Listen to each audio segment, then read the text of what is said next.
Al inicio del ciclo de conferencias La Conquista de México Tenochtitlan, momento fundante de nuestra historia 1519-1521, que realizaremos durante 5 martes próximos, iniciando el día de hoy. Tenemos como inicio, vamos a presentar a nuestro ponente, nuestro primer ponente, que es el doctor Rodrigo Martínez Barax. Voy a dar su semblanza y posteriormente daremos la semblanza de la doctora Guadalupe Jiménez y de Cándida Fernández. Rodrigo Martínez Barax es doctor en Historia y Etnohistoria por la Escuela Nacional de Antropología e Historia del INAH. Es investigador de la Dirección de Estudios Históricos del INAH y profesor de la ENA. Es miembro del Sistema Nacional de Investigadores, presidente de la Sociedad Mexicana de Historiografía Lingüística y miembro de número de la Academia Mexicana de la Historia, donde funge como secretario. Sus estudios han explorado diversos aspectos de la conquista de México en las perspectivas de la larga, mediana y corta duración, centrándose en los aspectos económicos, políticos, sociales, culturales, lingüísticos y religiosos.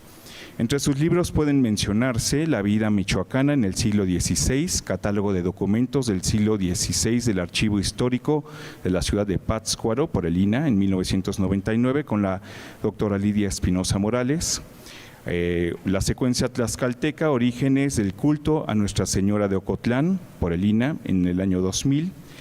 La perdida relación de la Nueva España y su conquista de Juan Cano en el año 2006 y el largo descubrimiento del Opera Medicinalia de Francisco Bravo 2014. En 1991 recibió el premio de Crónica Histórica del Conaculta. En 2006 recibió una mención honorífica del Premio de Historia Colonial de América Silvio Zavala del Instituto Panamericano de Geografía e Historia, así como también ha recibido los premios Clavijero del INAH y el premio Edmundo Gorman de la Teoría de la Historia e Historiografía. En 2013 recibió el premio a la mejor reseña de historia antigua que otorga el Comité Mexicano de Ciencias Históricas. Por favor, doctor, iniciamos con usted y posteriormente hacemos las presentaciones. Un momento. Paso acá. Yo presento el ciclo. Sí. Bueno, vamos a tener a Cándida Fernández como primera ponente para que haga la presentación del ciclo. No, yo nada más son unas palabras de bienvenida. Hoy aquí nuestro gran ponente es don Rodrigo Martínez. A nombre del Banco Nacional de México, Citibanamex y Fomento Cultural Banamex, les doy la más cordial bienvenida a este ciclo de conferencias sobre la conquista de México Tenochtitlán, Tlatelolco, 1519-1521. Desde su fundación en el año 1971, Fomento se ha preocupado por la historia de México, por su mejor conocimiento y difusión en exposiciones, libros y cursos sobre diversos temas. Asimismo, ha promovido y promueve la historia regional mexicana a través del Premio Atanasio G. Saravia y con ello contribuye a ampliar la mirada al tomar en cuenta las diversas propuestas históricas de las regiones del país que han ido construyendo un país múltiple, étnico y pluricultural. El tema del presente ciclo de conferencias ha sido objeto de polémica desde el siglo XVI, la conquista de México y sus participantes, en particular Hernán Cortés y sus compañeros. Han sido alabados, admirados, criticados y repudiados en debates interminables. El historiador Bernardo García Martínez ha escrito que la conquista de México se nos representa como uno de los mayores episodios de la historia de este país, sino también como uno de los eventos más espectaculares de la historia mundial. En la actualidad, voces han sugerido que nunca más se hable de conquista, sino de incursión, y seguirá la polémica. En estos casos, siempre recuerdo a don Edmundo Gorman, mi maestro, que nos decía que la historia era para comprender y no para encontrar culpables.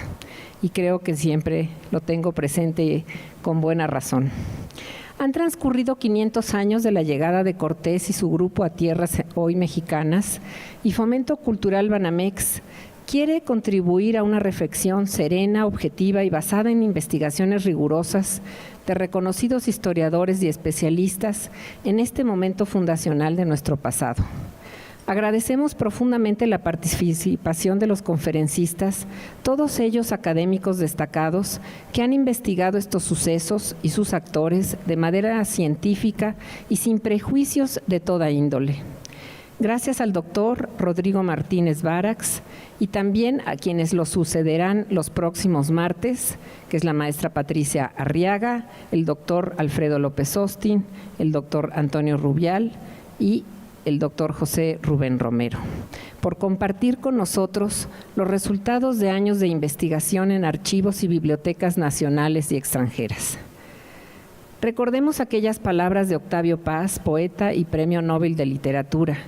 Apenas Cortés deje de ser un mito ahistórico y se convierta en lo que es realmente, un personaje histórico, los mexicanos podrán verse a sí mismos con una mirada más clara, generosa y serena.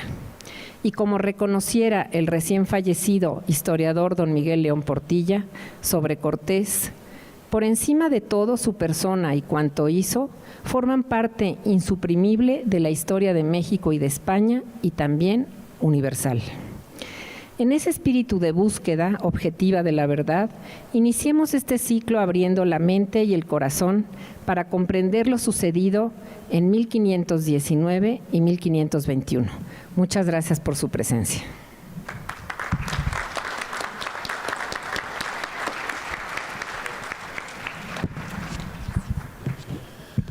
Muy buenas tardes a todos. Muchas gracias por estar aquí.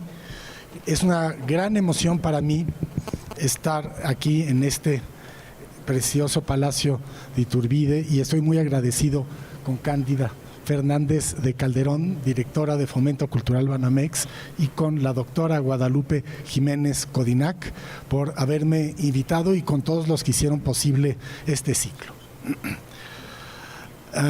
Bueno, pues voy a hacer realmente lo que me pidió Guadalupe, que es tratar de darles un panorama sobre Hernán Cortés, cómo ha sido visto desde sus propios tiempos en el siglo XVI hasta el siglo XXI. ¿Qué tal se oye? ¿Sí? Más o menos, a ver. Voy a traer el otro micrófono, a ver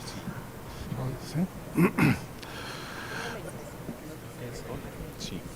¿Sí? Bueno. Sí. Vamos a ver si este nos funciona. Voy a retirar este y le ponemos la basecita de acá mejor.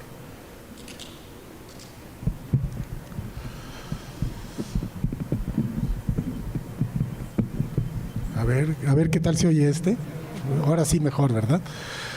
Y bueno, la conquista, y es otra cosa que también veníamos platicando ahora Guadalupe Jiménez y yo, es realmente un momento, pues el momento, es la revolución más importante en la historia de México, es el acontecimiento más importante de la historia de México, realmente fundacional para la nación, y tuvo pues unos efectos en todos los aspectos de la vida, en los aspectos tecnológicos, biológicos, económicos, políticos, sociales, culturales. Todo comenzó a cambiar y de manera radical a partir de, para América, 1492, 1519 para México. Son cambios tremendos y que continúan hasta ahora. Entonces, ahora precisamente nos preguntamos en qué medida pues se puede hablar del héroe de Hernán Cortés, que es solamente una persona en relación a todos estos cambios tan fuertes que se están dando, porque realmente para entender este conjunto de cambios pues hay que ver cosas que rebasan infinitamente a la acción de un individuo. Para entender lo radical de estos cambios que se producen a partir de la conquista, pues debemos de adoptar, como lo propuso Miguel León Portilla, la perspectiva de los dos mundos, así como se comenzó a conmemorar no la conquista, no el descubrimiento de América, sino el encuentro de dos mundos. También para entender la conquista de México es necesario retomar esta perspectiva de los dos mundos sobre el que insistió tanto Miguel León Portilla. Vean ustedes estos dos mundos, el viejo mundo, Europa, Asia y África, o como se le llama Eurasiáfrica, o África-Eurasia, o como le quieran ustedes llamar, era una unidad. Por otro lado, América, fueron desarrollando a lo largo de las decenios, de miles de años, fueron desarrollando diferencias que van a resultar decisivas.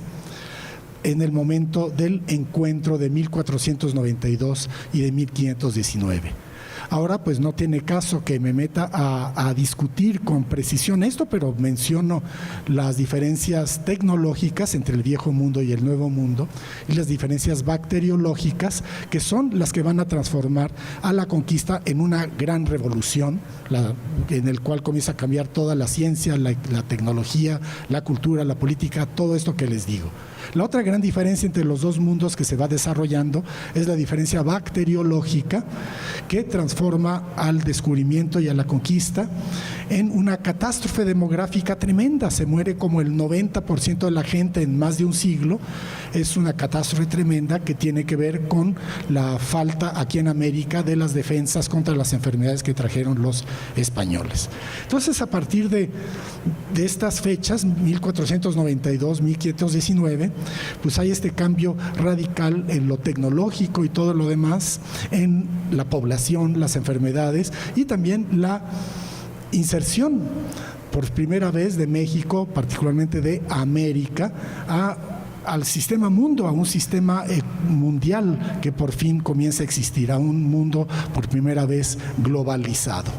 Entonces, pues todo esto se hubiese dado Cortés o no Cortés, en realidad, que hubiese, casi hasta podemos decir, si no hubiese llegado Cortés, no hubiesen llegado los mismos conquistadores, todo hubiese sucedido más o menos igual.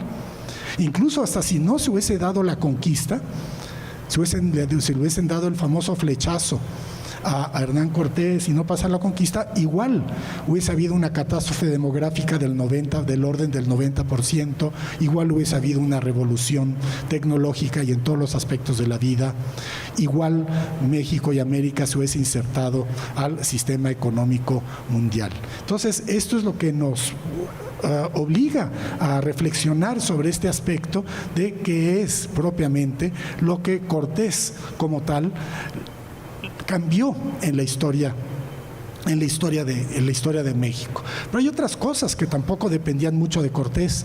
Una vez que se da la conquista, México tenía una gran peculiaridad que todos conocemos. Era un país riquísimo, era un país con una población de millones de habitantes, muy civilizada, con gente muy culta, muy organizada para trabajar y para todo. Era un país además donde había oro y plata. Entonces esto ya definió el sistema de que hay un virreinato, de que hay explotación de los indios, no exterminio de los indios, explotación de los indios para trabajar las minas. Esto no dependía de Cortés y esto sí hizo que haya realmente un paralelismo entre México y el Perú, donde también había una población indígena muy organizada, donde también había minas de oro y plata, donde también se constituyó el virreinato. Todo esto, Cortés o no Cortés, hubiese sucedido más o menos igual. Y la diferencia entre México y el Perú, ambos virreinatos, México y el Perú, están divididos entre tierras altas y tierras bajas, tierras templadas, frías, tierras calientes, donde la despoblación fue mucho peor. De tal modo que la capital indígena estuvo en las tierras altas, el Cusco. La capital mexicana, la capital española estuvo en Lima. Mientras que en México la diferencia entre tierras altas y tierras bajas no fue tan grande y la capital indígena y la capital española estuvieron en la Ciudad de México, aquí en el altiplano, donde el proceso de mestizaje fue tanto más fuerte. De tal modo que todo esto no depende de Cortés. Y sin embargo, recuerdo ahora que un autor que odiaba tanto a Cortés como Bartolomé de las Casas, en su brevísima relación de la destrucción de las Indias, escrita en 1542 y publicada en 1552, hablando de todas las atrocidades que se habían dado en las islas y en el continente americano, decía sí, pero en México la cosa no estuvo tan peor. ¿Por qué? ¿Por qué no estuvo tan peor? ¿Qué fue el cambio que distinguió propiamente a México? Entonces, vale la pena retomar este reto que me pone Guadalupe Jiménez de ver el hombre de Cortés, y en este caso no tanto desde la perspectiva de lo que hizo, de la narración de su vida o de su participación en la conquista. Se puede hacer en otra ocasión, sino tal como me lo pide, estas imágenes de Hernán Cortés que se van dando a lo largo del tiempo. Y es interesante porque la primera imagen que tenemos de Cortés ya define plenamente su carácter y mucho de lo que va a ser decisivo para darle este toque especial a la historia de México, a la conquista de México, al periodo novohispano, marcado por un mucho mayor acercamiento entre los indios y los españoles, un mestizaje mucho tan grande que es lo que define en buena medida nuestro país. Vean ustedes el mero primer momento. Hay una parte de la historia de la conquista que a veces no se considera bien. Cortés y sus hombres llegan a Veracruz en abril, 21 de abril de 1519, y se van a quedar en territorio veracruzano hasta agosto de 1519, o sea, 4 meses que estuvieron ahí, meses que van a ser decisivos para planear la conquista, para entender cómo le van a hacer, pero también para ver la manera de autonomizarse, separarse, ya lo saben usted, Cortés y sus hombres, de Diego Velázquez, el teniente de gobernador en Cuba, que lo había mandado y que además estaba a punto de obtener el oficio, el cargo de adelantado de Yucatán y de las tierras que se descubrieran. En el momento en que Diego Velázquez obtuviera este cargo, todo estaba perdido para Cortés. Todo lo que conquistar en México le tocaba a Diego Velázquez. Y este va a ser este momento tan interesante que ha sido estudiado por los historiadores. No tenemos tantas fuentes para hacerlo, pero es este momento en el que contra el interés de muchos de los hombres de Velázquez que venían en la armada de Cortés, como que prepara la cosa para que sean sus hombres, los hombres de su compañía, los que decidan fundar una villa, la Villa Rica de la Veracruz, probablemente, no hay documentos, probablemente en mayo de 1519, lo cual implicaba constituir la villa de manera formal, constituir el cabildo de la villa con sus alcaldes y regidores, que ya implicaran el inicio de la separación de Cortés y de sus hombres con Diego Velázquez. La fundación de esta villa, ya lo saben, aparentemente Cortés deja la impresión de que fue iniciativa de los hombres y no de él, y Cortés renuncia ante este cabildo a los cargos de capitán y de justicia mayor que le había dado Diego Velázquez, solo para aceptar unos días después estos mismos cargos de justicia mayor y de capitán general de la Armada que ahora le daba el cabildo. Comenzaron ahí los cambios, las exploraciones, el paso de Chalchihuecan, donde ahora está el puerto de Veracruz, a Quiahuistlan, más al norte, donde se traslada la villa. Están pues, ya a través de la amistad que tiene Cortés, el amor que tiene Cortés con doña Marina, está entendiendo la manera en que puede ser conquistado México, entendiendo todo este odio que muchos de los señoríos de Mesoamérica le tenían a los mexicas y que podría aprovechar. Está pensando en todo esto y ya desde Quiahuistlan llega una embarcación a comienzos de junio ya de 1519, llega una embarcación de Cuba al mando de Francisco de Saucedo. En realidad este hombre formaba parte de la armada de Cortés, pero no pudo salir con las demás naves, y llega a Quiahuistlan con noticias de que a Diego Velázquez ya le van a dar el cargo de adelantado. Es el momento en que Cortés y sus hombres deciden mandar una embarcación con el mejor piloto, Antón de Alaminos, y con los procuradores Montejo y Portocarrero, y con gran cantidad de regalos de oro y plata, el servicio real, y con cartas, estas cartas tan convincentes que se van a poner a redactar como locos Cortés y sus hombres a partir de la llegada de Saucedo a comienzos de junio, hasta finales de julio, cuando finalmente se va la embarcación de Antón de Alaminos y los procuradores.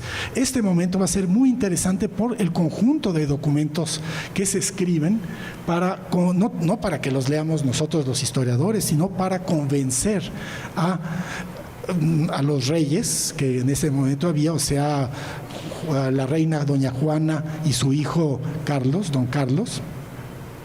Y son estos documentos escritos en estos primeros años los que nos van a dar la imagen primigenia de Cortés. Aquí ya se ve a Cortés, sí, como el genio que junto con otros amigos muy cerca de él se ponen a redactar todas estas cartas y que muestran esta afinidad tan grande de Cortés y su pueblo, tomando la palabra pueblo en el sentido etimológico del momento, o sea, el pueblo que decide la fundación de la Villa Rica de la Veracruz.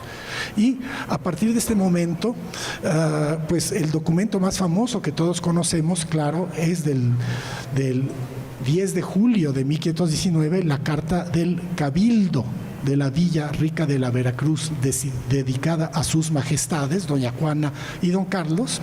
Es la que siempre sustituye en todas las ediciones la primera carta de relación de Hernán Cortés, que no existe o no se ha encontrado. Pero apareció también otro documento más temprano todavía, del 20 de junio de 1519, una carta del pueblo con 400 firmas, incluyendo la de Bernal Díaz del Castillo, dirigido al Cabildo de la Villa Rica de Veracruz. Y hay aquí un primer retrato de Cortés, como el Cortés al que apoyan para que le den los cargos, le ratifique sus majestades, los cargos de Justicia Mayor y Capitán General, por ser el más capaz para conquistar esta tierra. Esto no parece tener mayor interés, pero en sí nos permite fechar otro documento de estos primeros años, que es un documento que apareció tardíamente, lo encontró el historiador Robert Chamberlain, experto en la conquista de Yucatán, y que aquí sí es la serie de instrucciones meticulosas que da el Cabildo de la Villa Rica de la Veracruz a los procuradores para todo lo que debían de hacer en la corte, todo lo que debían de tratar y lo que debían de conocer. Y esto, para mí, este primer documento escrito entre junio y julio de 1519, meses antes de llegar a la Ciudad de México y 2 años antes de la conquista, ya define en buena medida cómo Cortés y sus hombres ya tenían claro qué es lo que querían hacer en la Nueva España. Claro, este documento pues habla muy bien de Cortés, les digo, tiene el mejor retrato de Cortés temprano. Cortés como el hombre valeroso, fiel a Dios nuestro Señor y a los reyes de España, experto en el trato con la gente, en tener cargos oficiales y en la conquista de Cuba, la muy cruenta y vil, me atrevería a decir, conquista española de Cuba, que comienza en 1511, dirigida por Diego Velázquez con el apoyo de Hernán Cortés y, por cierto, del propio Bartolomé de las Casas, la conquista de Cuba. Entonces, este retrato ya primero de Cortés, que contrasta, claro, con todos los vituperios, las críticas que se le hacen a Diego Velázquez para que no se le dé a él el cargo de adelantado ni de gobernador, pero como les digo, también hay varias peticiones para los conquistadores y pobladores viejos de esta tierra, que todavía ni siquiera se llamaba Nueva España ni México. El nombre que tenía esta nueva tierra era San Juan de Ulúa, no Ulúa, como muchas veces se dice, porque así lo traen los documentos del siglo XIX, sino Ulúa, como dice Bartolomé de las Casas, que hay que pronunciarlo. Claro, pues viene de Coloacán.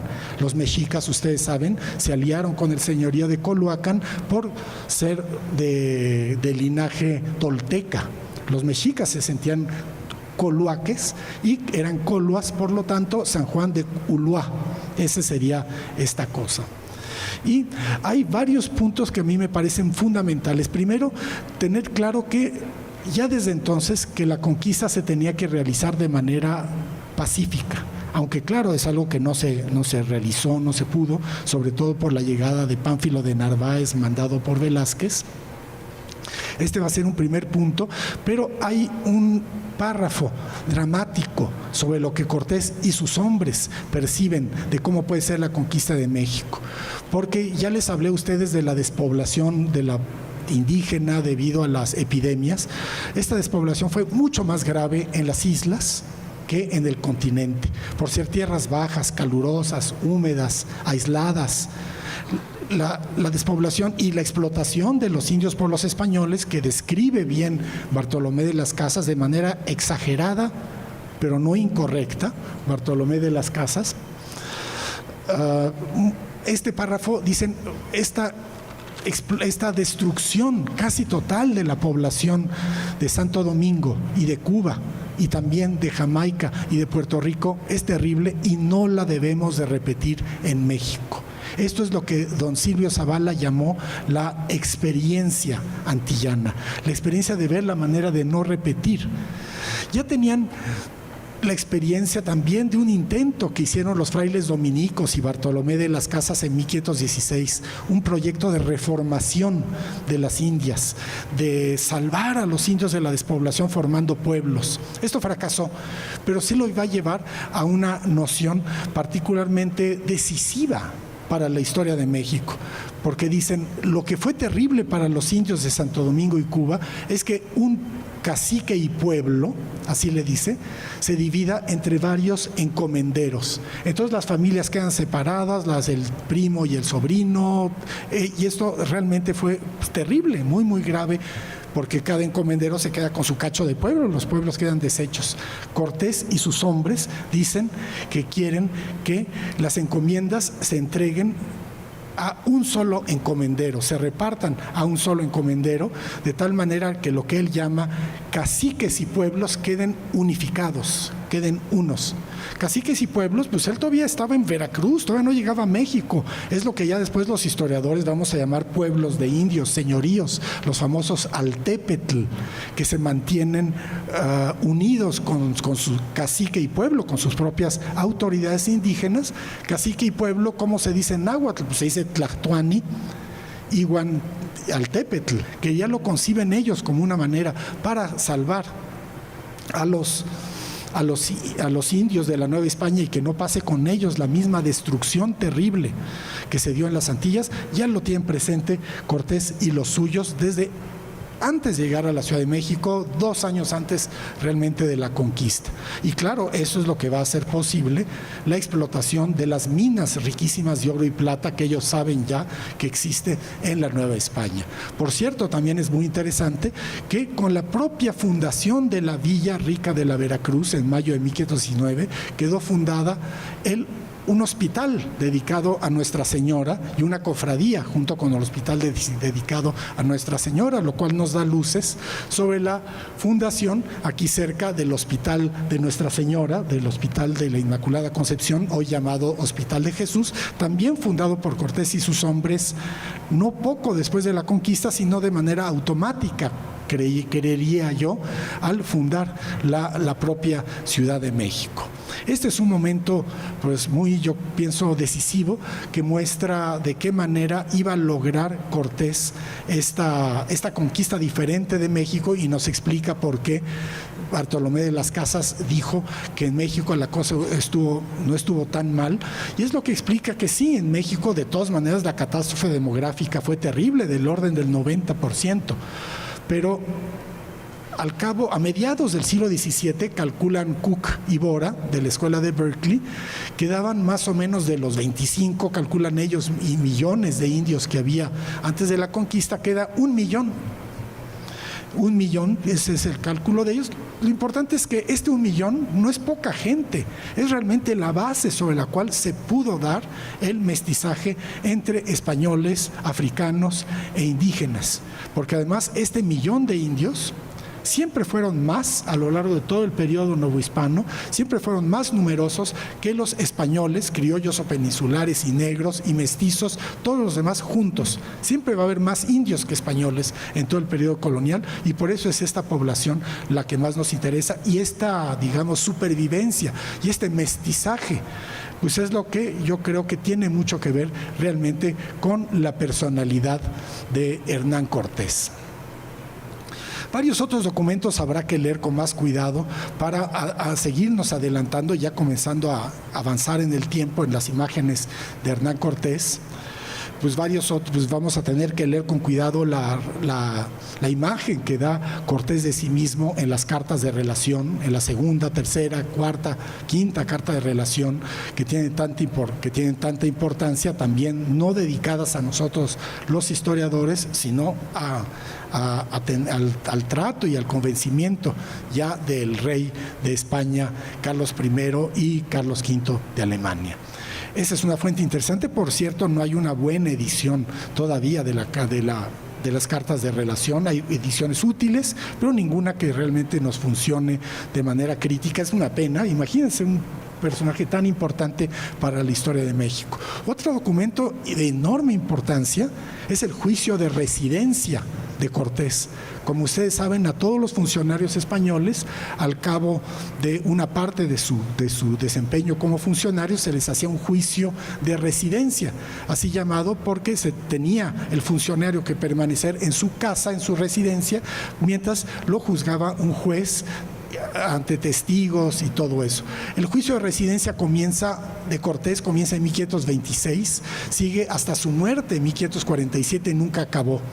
Son miles y miles de fojas, son interrogatorios interesantísimos y las respuestas a estos interrogatorios de una gran cantidad de testigos que deponen, y también de este documento de primerísima importancia para Cortés y para la historia temprana de México, pues no hay más que ediciones sumamente parciales. Una que publicó el Archivo General de la Nación a comienzos del siglo XIX, y una antología también que hizo mi padre José Luis Martínez en sus documentos cortesianos. Y imagínense ustedes la imagen profunda que da de lo que es Cortés. Por ejemplo, entre la posibilidad de Cortés haya asesinado o no asesinado a su esposa, Josefina, la Catalina Gracia Suárez Marcaida, pues todos, claro, la gente decimos, sí, la mató, pero quién sabe, viendo con cuidado el juicio de residencia, vemos que la cosa es bastante complicada, y varios otros episodios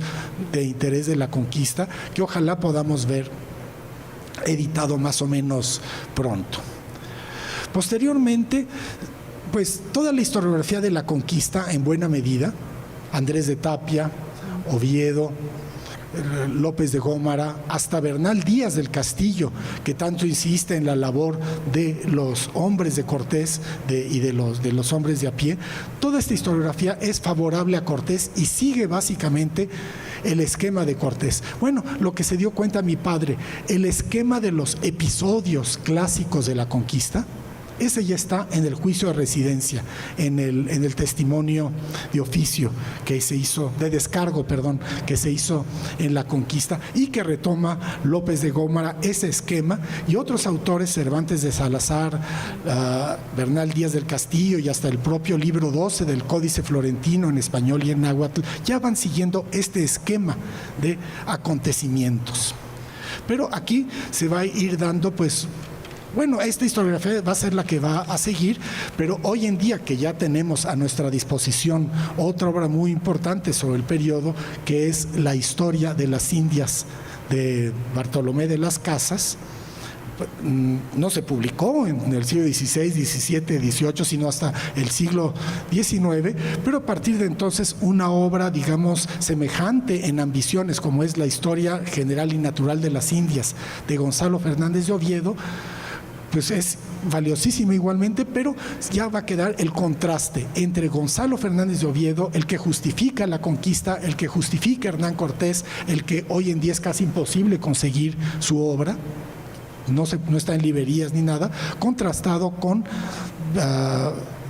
Bartolomé de las Casas, el defensor de los indios, el crítico implacable de los españoles y de la explotación que sometieron a los indios. O sea, ya se está constituyendo una idea de el bueno y el mal historiador Oviedo, que es prodigioso, es buenísimo, pero hoy en día ya nadie lo puede leer en función de cómo leemos nosotros lo que debieron haber dicho sobre Cortés y sobre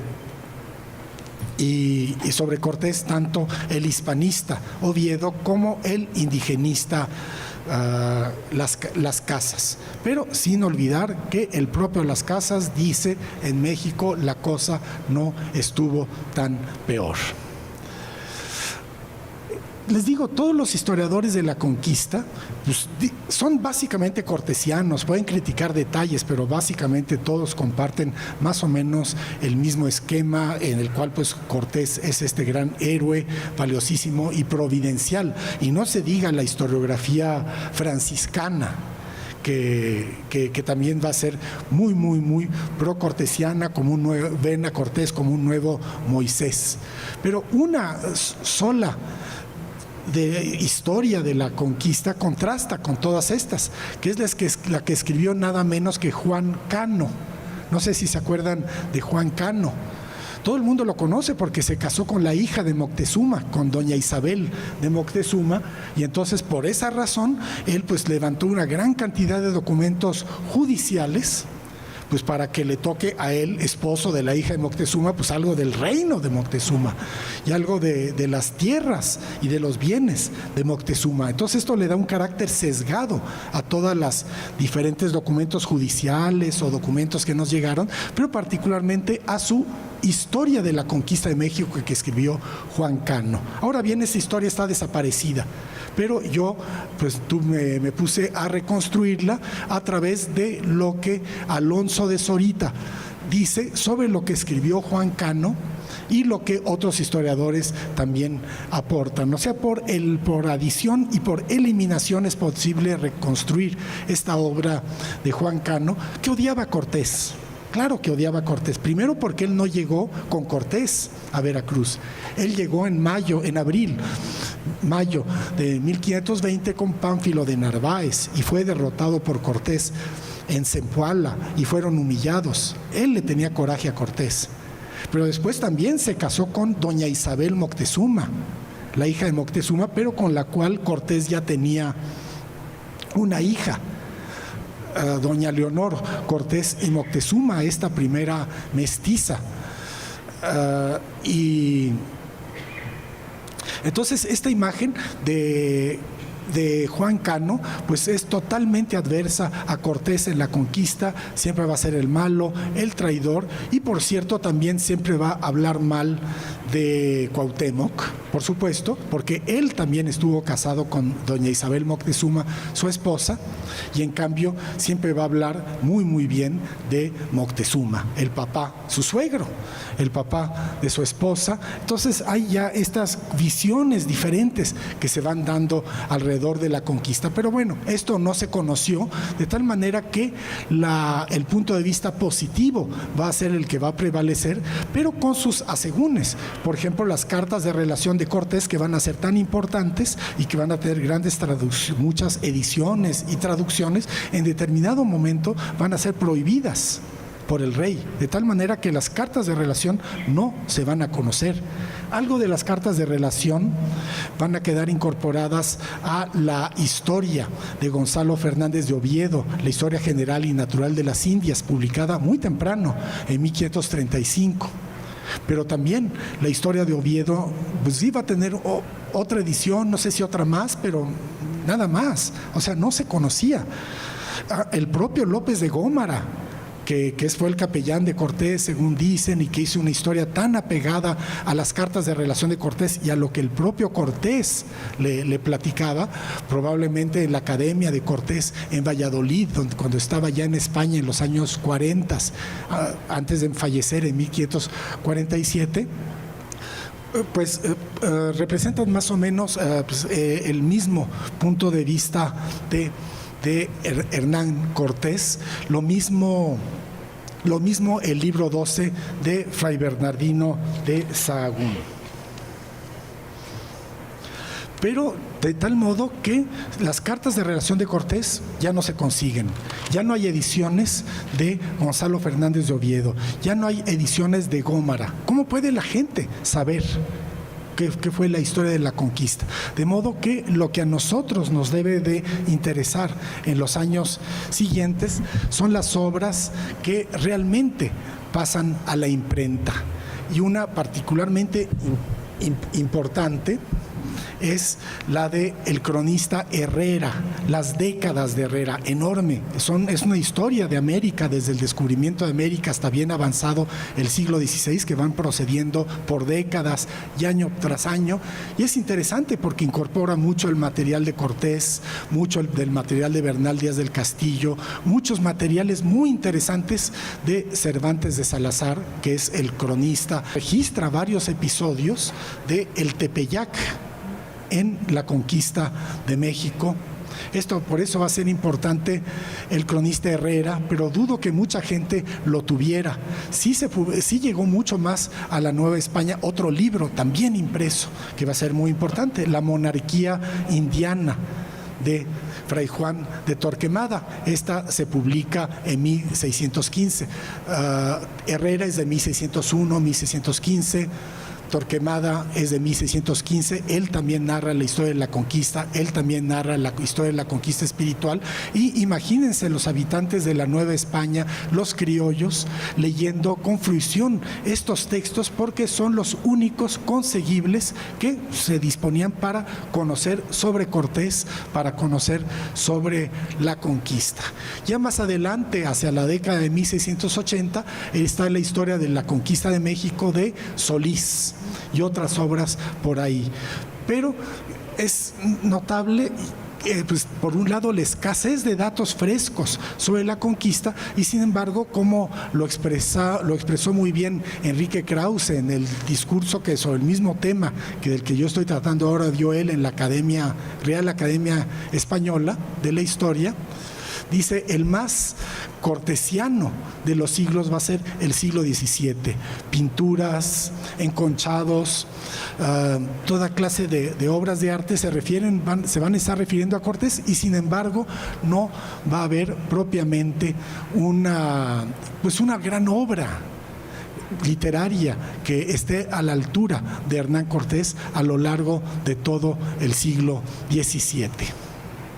Las cosas comienzan a cambiar ya un poco en el siglo XVIII con los avances del criollismo, y con el criollismo, con sus ambiciones de autonomía política, autonomía económica y autonomía cultural, ya van a implicar una relación diferente en relación a Hernán Cortés, quitarle importancia a Cortés, darle importancia a los indios del pasado, como ustedes saben, despreciando debidamente a los indios del presente. Un autor destaca en este panorama, porque claro, tenemos las grandes historias, particularmente la de Clavijero, que pues sí representa este punto de vista, digamos, criollista, pero al mismo tiempo, en 1770, el arzobispo de México, Lorenzana, escribe un gran libro y se atreve a titularlo Historia de Nueva España, escrita por su conquistador Hernán Cortés. O sea, es una edición de las cartas de relación de Cortés.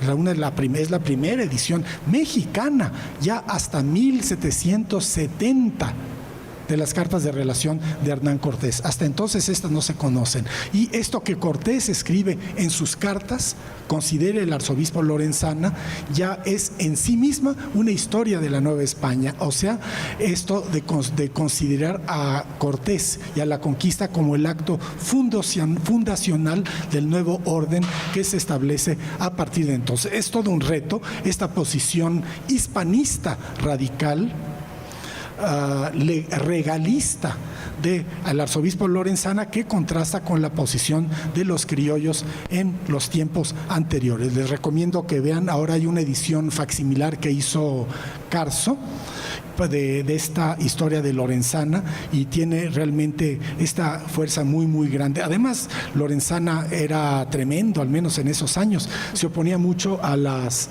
lenguas de los indígenas, hizo intentos, por fortuna infructuosos, para que los indios abandonen sus lenguas que no sirven para nada, etcétera, según él, para adoptar todos ellos el español.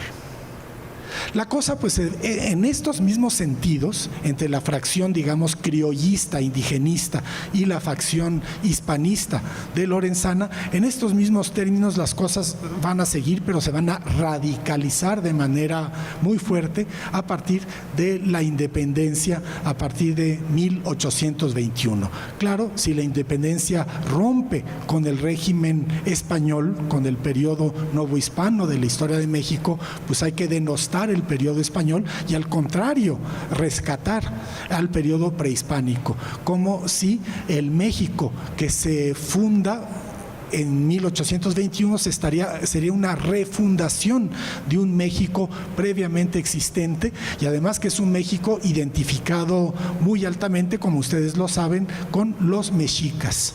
Dejen ustedes los purépechas, los zapotecos, los mixtecos, todos los demás no existen. Lo que realmente existe como el México prehispánico es el de los mexicas.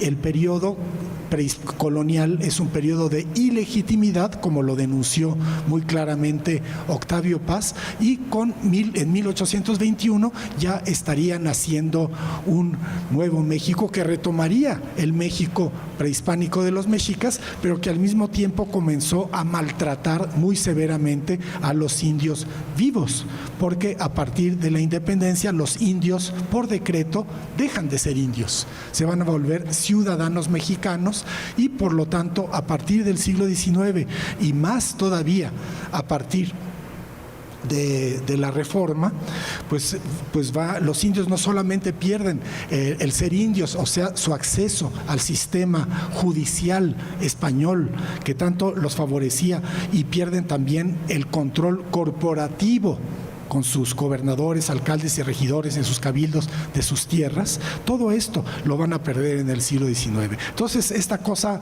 peculiar de esta historiografía que triunfa tras la independencia, esta historiografía liberal, que está representada en buena medida en Carlos María de Bustamante, en la cual se rescata el México prehispánico, pero se golpea a los indios verdaderos que ya no queremos que existan, que ya no sean indios, que se vuelvan gentes comunes y corrientes y pueda comenzarse México a desarrollar de acuerdo al modelo estadounidense, al modelo de los granjeros estadounidenses, capitalistas, toda la cosa. Entonces hay esta historiografía contra la cual se va a desarrollar otra historiografía muy diferente que va a encabezar el gran historiador, político y empresario Lucas Alamán, que a partir de sus obras de los años 40, él va a decir, oigan, México no era México en el periodo prehispánico, no éramos un país, era una gran cantidad de señoríos, los mexicas, el imperio mexica no es el antecedente de México, el imperio mexica explotaba a los indios, abusaba de ellos y además por algo es que todos los indios se aliaron contra los españoles para combatir a los mexicas. Entonces, dice Lucas Alamán, México tampoco nace a partir de 1821, México nace con la independencia, el periodo más importante para la historia de México, con la conquista, el periodo más importante de la historia de México es la conquista y el periodo novohispano. Y esta es la gran lección que va a aprender de Alamán, su mejor alumno, que va a ser el empresario e historiador Joaquín García y Casbalceta. La conquista es el momento más importante de la historia de México, lo que debemos de estudiar es el periodo novohispano para entendernos a nosotros mismos como nación, cómo nos volvimos esta mezcla de indios, españoles y negros, cómo nos volvimos católicos, cómo nos volvimos más o menos como somos. Eso va a ser lo importante de esta aportación. Un momento muy importante también para el conocimiento de la conquista y del propio Hernán Cortés va a ser el libro de William Prescott, History of the Conquest of Mexico, Historia de la Conquista de México, publicado en 1843. Es la primera versión ya de la conquista escrita por un historiador plenamente profesional, que usa sistemáticamente todas las fuentes conseguibles y consigue muchas más. Él estaba ciego, Prescott, o casi ciego, pero mandaba a sus gentes a conseguir documentos en España, y es un libro documentadísimo y muy inteligente, el de Prescott, History of the Conquest of Mexico. Y para que vean ustedes, y entonces aquí ya da esta imagen, además ya no es el clásico antihispanismo inglés o norteamericano, sino que aquí ya Prescott da una imagen objetiva de Hernán Cortés, y bastante objetiva, digamos, de lo que fue la conquista. Objetiva, tal vez podamos encontrar partes con las que no estemos de acuerdo, pero lo importante aquí es el aporte historiográfico documental. Sí, toda esta historia, de estas diferentes historias de la conquista, pues van cambiando según los bandos políticos y todo, pero lo importante para nosotros es el aporte a tener más documentos, más fuentes incorporadas al análisis, y esto es lo que va a hacer de manera muy notable Prescott en su historia de la conquista de México. Y vean ustedes, este libro es de 1843, y en 1844 ya se habían hecho dos traducciones al español en México.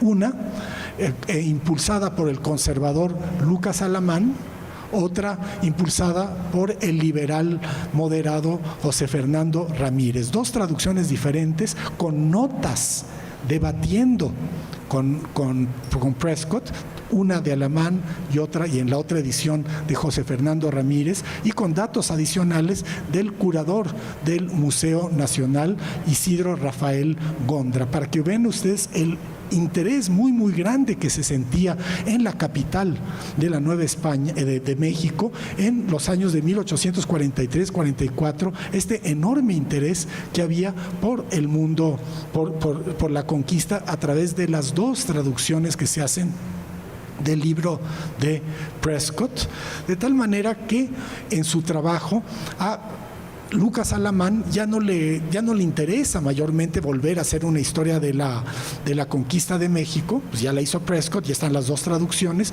pero él en sus disertaciones para la historia de México va a hacer ya adelantarse en lo posible a la historia del periodo novohispano, que él considera la historia, el periodo más importante de la historia de México, y que estudia más o menos en lo que alcanzaban las fuentes. Después de Lucas Alamán va a continuar su trabajo, como les digo, Joaquín García Balceta. Pero en ese momento él ya se da cuenta, él no puede hacer un libro sobre la conquista que aporte más fuentes que Prescott. No puede hacer un libro sobre el periodo colonial que aporte más fuentes que su mentor, Lucas Alamán. Entonces, como empresario azucarero que era, todo su dinero lo invirtió en conseguir fuentes, en conseguir documentos, en pedirle a Prescott que le mande copias de los documentos inéditos que había usado en su historia de la conquista de México, comprar documentos originales que llegaban de España, y hacer una historia lo más detallada posible de este periodo colonial, y con sus amados frailes franciscanos, que mucho más que los generales del siglo XIX que tanto habían destruido, eran los que realmente los franciscanos, sentía Joaquín García Balceta, eran los que habían fundado México. Por eso, pues sus ediciones de tantas fuentes franciscanas, su primera edición de la historia de los indios de Motolinía, ya después consigue la historia eclesiástica indiana de Fray Jerónimo de Mendieta, cantidad de cartas de franciscanos, pero pues ya ven, de todas maneras, como niños, México sigue con este esquema de los buenos y los malos. Los liberales son los buenos, los conservadores son los malos son Lucas Alamán, y pues que incluso deseó una intervención extranjera, y García Balceta, que colaboró con Maximiliano, pecado máximo según los liberales, cuando pues él lo hacía realmente por verdadero patriotismo, porque estaba viendo un país tan dividido en sí mismo, entre todas las facciones que no pudo resistir, como ahora me lo recordaba Guadalupe Jiménez Codinac, la pérdida del territorio por la guerra injusta con Estados Unidos. Entonces queda así dividida la historiografía. Bueno, sí, va a haber un momento de cierta conciliación. Vean ustedes el momento porfiriano y vean ustedes la gran México a través de los siglos, con su tomo prehispánico, con su tomo novohispano, con su tomo sobre la independencia y el tomo sobre después. Es magnífico. Mucha gente lo considera anticuado, viejo y no sé qué. Reléanlo. Es muy, muy bueno. Pues después de habiendo leído eso, podemos seguir con muchas otras lecturas. Pero eso, yo no creo que un libro más nuevo pueda sustituir a un libro más viejo porque tiene más fuentes. Aquí es la capacidad del historiador para resumir en pocas páginas, resumir en tal número de páginas en la mayor cantidad de cosas, y sí bien que lo hace México a través de los siglos, que da una visión equilibrada del México prehispánico, del México novohispano. Hay un pequeño momento, digamos, en que se comienza a equilibrar la cosa, pero eso, como ustedes saben, se rompe con la Revolución Mexicana y nuevamente la visión liberal de la conquista vuelve a prevalecer.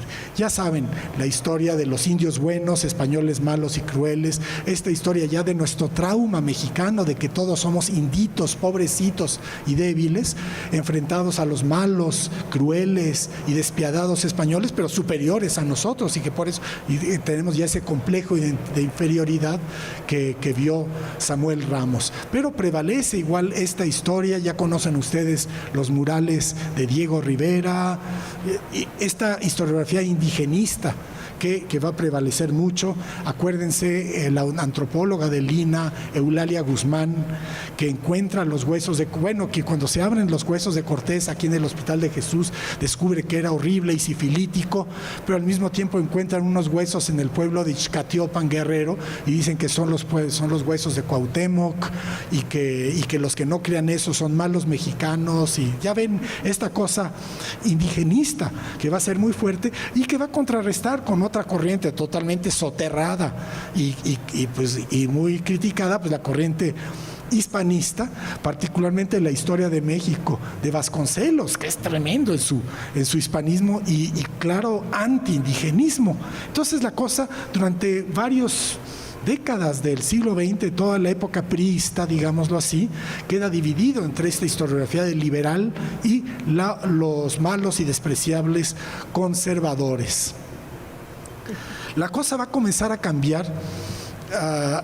Yo creo que alguien muy importante que va a cambiar mucho aquí las cosas va a ser Miguel León Portilla, con este libro tan importante de él que se llama Visión de los Vencidos. Él ya para entonces estaba trabajando mucho con su gran maestro, el padre Ángel María Garibay Cá, que es el gran rescatador de la cultura y de la lengua y de los textos escritos en náhuatl, que va a aprender Miguel León Portilla.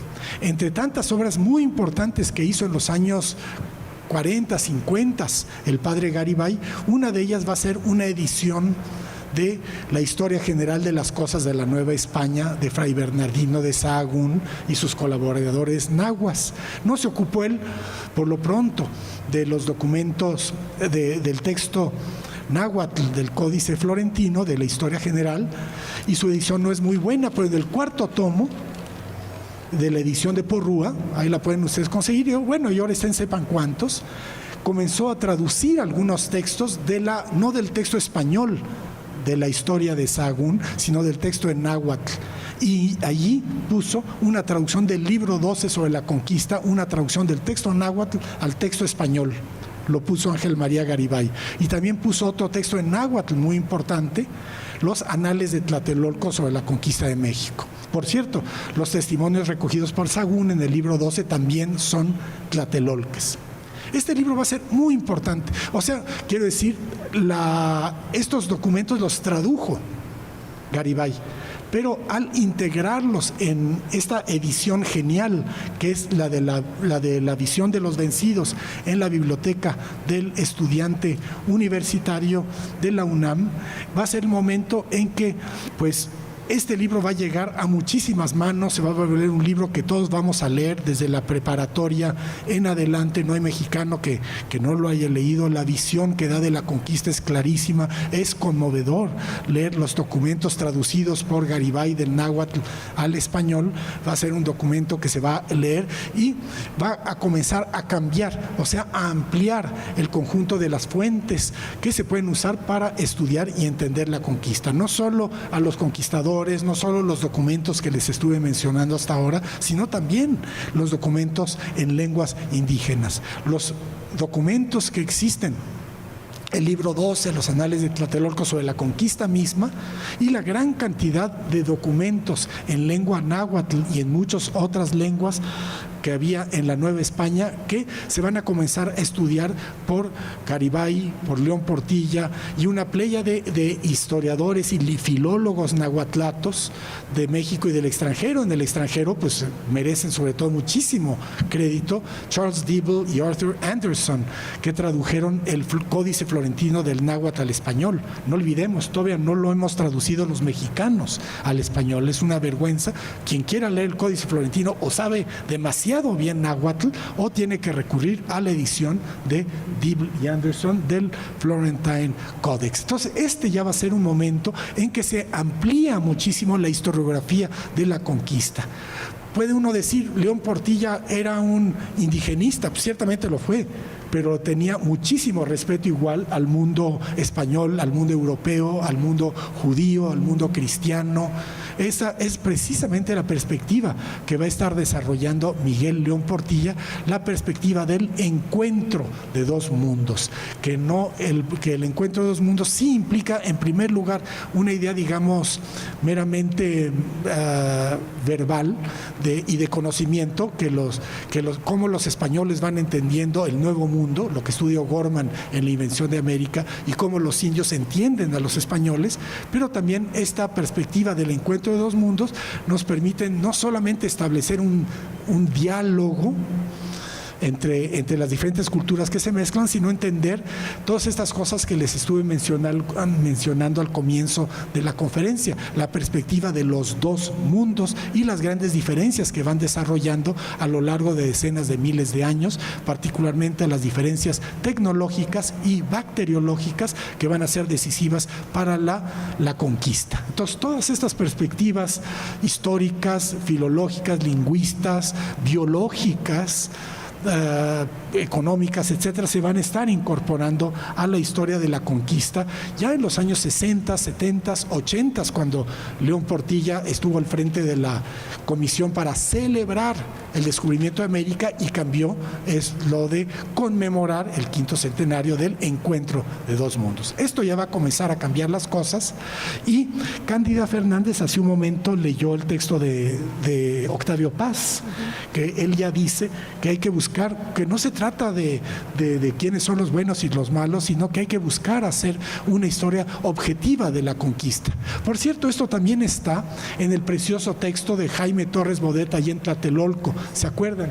En tal fecha de agosto de 1521 cayó Tenochtitlan, no fue triunfo ni derrota, fue el doloroso nacimiento de nuestro México. No fue triunfo ni derrota. Ya se está fraguando un poco esta perspectiva de análisis más rico.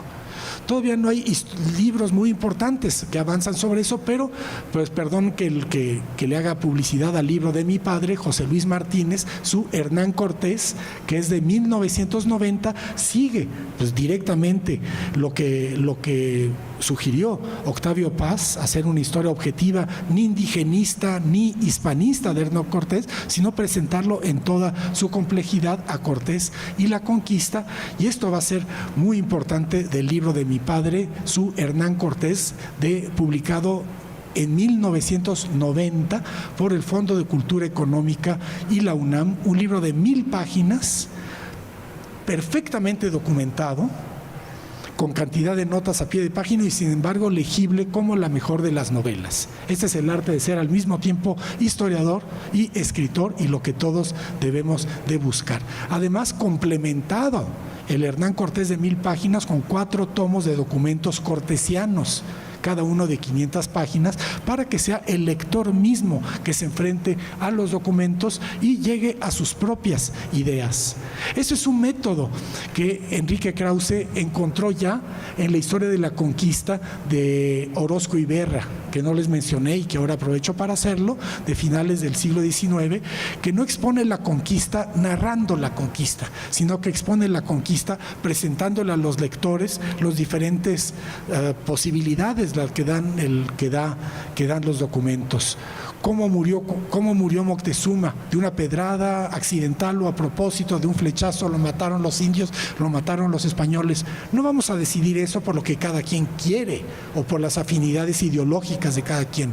Vamos a ver con cuidado los documentos y tal vez decir, híjole, no sé, ¿cómo fue la muerte del propio Cuauhtémoc?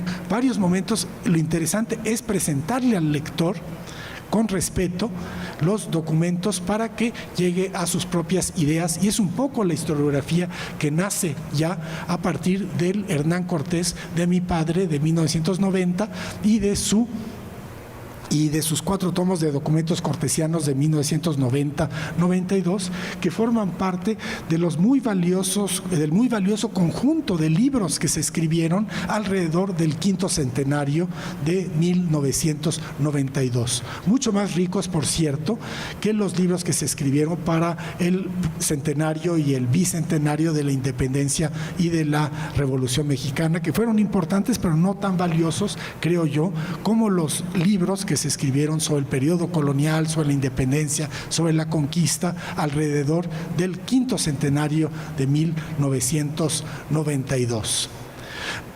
A partir de entonces comienza pues ya una historiografía cada vez más rica y pues varios autores ya tratan de hacer las cosas. El libro de mi padre pues tuvo el chiste de centrarse en la figura de Hernán Cortés, pero vean ustedes también la historia de la conquista de Hugh Thomas, el gran historiador británico, en la tradición ya de Gibbon y claro del propio americano Prescott, pero que usa muchos documentos, pero que narra directamente las acciones, dejándole al lector pocas posibilidades a veces de llegar a sus propias conclusiones.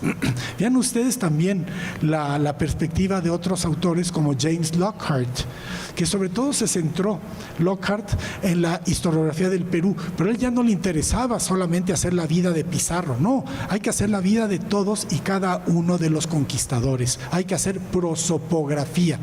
¿Quiénes eran Cortés? ¿Quiénes eran sus hombres? Para comenzar, no eran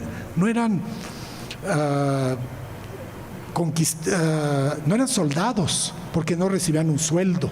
Ellos participaban como compañeros en la compañía de Cortés, esperando ganar una ganancia de la conquista, poniendo a prueba su cuerpo, todo el dinero, las armas y demás que invirtieran en la conquista. O sea, los hombres de Cortés no eran soldados profesionales, eran empresarios, eran gentes de todas las capas de la sociedad y que participaban en la conquista y que nos permite conocer mucho mejor las diferentes perspectivas de la conquista. Supongo que pues podría mencionar, otro de los autores que también a todos les interesará de lo que se ha logrado hablar sobre Cortés es el gran y muy peculiar historiador Christian Duverger, francés, inteligentísimo hombre y muy ambicioso, muy curioso, que tiene la peculiaridad de que a veces se le ocurren ideas que pueden ser ciertas o pueden no ser ciertas, pero al confirmarlas o rebatirlas nos lleva a una nueva verdad. Eso sí, la mayoría de los historiadores le dudan mucho ahora con sus nuevos libros, un libro en el que Christian Duverger emitió la hipótesis de que en realidad la historia verdadera de la conquista de la Nueva España de Bernal Díaz del Castillo fue en verdad escrita por Hernán Cortés como una novela en el que inventó este personaje del hombre de pie, del peón Bernal Díaz del Castillo con su habla popular y que habla de todas las cosas. Todos los historiadores historiadores se le fueron encima al pobre Duverger, que no acepta la más mínima crítica y se hace como que no le dicen nada. Eso le da carácter a todas estas discusiones recientes. Por cierto, mi padre sí le tenía, bueno, mi padre no alcanzó a conocer el libro sobre esta hipótesis de Duverger. Se mantiene hasta cierto, bueno, nos demuestra que la cosa es más complicada de lo que creemos, porque cómo Bernal Díaz del Castillo, del cual tan poco se sabe, pudo saber tanto sobre Cortés. Hay algo aquí que todavía no se acaba de elucidar y que al menos nos lo estamos preguntando gracias a esto de Duverger. Esta hipótesis rara de Duverger, que les digo, mi padre no conoció, pero sí conoció su primer libro, que es el que me acaba de enseñar el señor, una adaptación de su Hernán Cortés. Y cuando mi padre vio que lo estaba haciendo, dijo: oye, pero ¿por qué no lo publicó usted en el fondo? Mi padre dirigía el fondo y dijo: no, pues porque ahí publicó usted ya su propio Hernán Cortés. No quería hacerle, bueno, no, estuvo mal, pero mi padre le hizo la introducción. Y destaca mucho este Cortés mestizo, este Cortés que se amestiza, que busca la mestización, obviamente que no quiere la destrucción de los indios, que quiere este vínculo cada vez más cercano con Hernán Cortés. Tal vez exagera Duverger, pero encuentra varias cosas de interés sobre este Cortés que promueve en todo el mestizaje. Un poco siguiendo las ideas de Lockhart, que es el primero que comenzó a estudiar los documentos coloniales, no tanto sobre la conquista, sino del periodo novohispano, la gran cantidad, o sea, un corpus de decenas de miles de páginas de documentos en lengua náhuatl producidos en los pueblos de indios, en los Altépetl, durante los siglos XVI, XVII y XVIII. Un poco, pues, desde esta perspectiva indigenista, varios autores ahora como que pretenden hacer una revisión de lo que se conoce sobre la conquista de México, y ya ven que varios autores destacan que Cortés tuvo el genio de reunir a varios de los señoríos a su favor para luchar contra los mexicas. Le atribuyen eso al genio de Cortés. Lo matiza un poco Lockhart, dicen, bueno, es lo que hacían todo el mundo, es lo que hicieron los españoles durante la Reconquista, durante la Guerra de Granada, eso de dividir y de tomar aliados a partes de los enemigos, etcétera. Pero entonces estos nuevos autores, basados en esa perspectiva indigenista, más bien dicen, atribuyen a los indios la iniciativa. Son los indios mismos, son los señoríos indígenas los que toman la iniciativa de aliarse con Cortés para combatir a sus odiados mexicas, que los tenían realmente muy agobiada a toda Mesoamérica, con un estado altamente militarista, altamente autoritario, con guerras permanentes, con sacrificios humanos, con antropofagia. Yo creo que ya la gente estaba francamente pues muy molesta de esta situación que ya existía desde siempre en Mesoamérica, pero que se exacerbó en la época mexica con este militarismo tan grande, y que cuando llegan los españoles y sobre todo se dan cuenta de su superioridad tecnológica militar, dicen: vamos a aliarnos con ellos para combatir a los españoles. Y entonces, y aquí es donde resalta, para combatir a los mexicas, y aquí es donde resalta precisamente la figura de Doña Marina, ya después llamada Malintzin. Ya ven, Marina, no sabemos cómo se llamaba en la época prehispánica. Mucha gente se dice que se llamaba Malinali, etcétera. No se sabe, no hay documento que lo diga. Sabemos que fue bautizada como Doña Marina. Y a partir de Marina, el pronunciado esto en náhuatl da Malina, Malintzin, Malinali, y de ahí el nombre de Malintzin, que también se le dio a Cortés, y de ahí el nombre de Malinche. Pero aquí fue lo importante. Marina, desde 1518 vio pasar al barco de Juan de Grijalva desde 1518, y Marina había sido vendida por sus padres de cerca de su pueblo de Olutla, cerca de Coatzacoalco. Había sido vendida a la gente de Tabasco, donde tenía que vivir como esclava, esto es, tenía que dar servicios domésticos y sexuales. Esta era la situación de una concubina, como doña Marina en Zempoala, en Tabasco. De tal modo que cuando ella va a presenciar la batalla de Centla, esta batalla hay psique de indios contra españoles, y donde triunfan los españoles gracias a su armamento, gracias a sus perros terribles, a sus caballos, a sus cañones. Ve eso ya, doña Marina. Mucha gente dice que es por casualidad que quedó ella incluida en el grupo de 20 tabasqueñas que fueron regaladas a los españoles.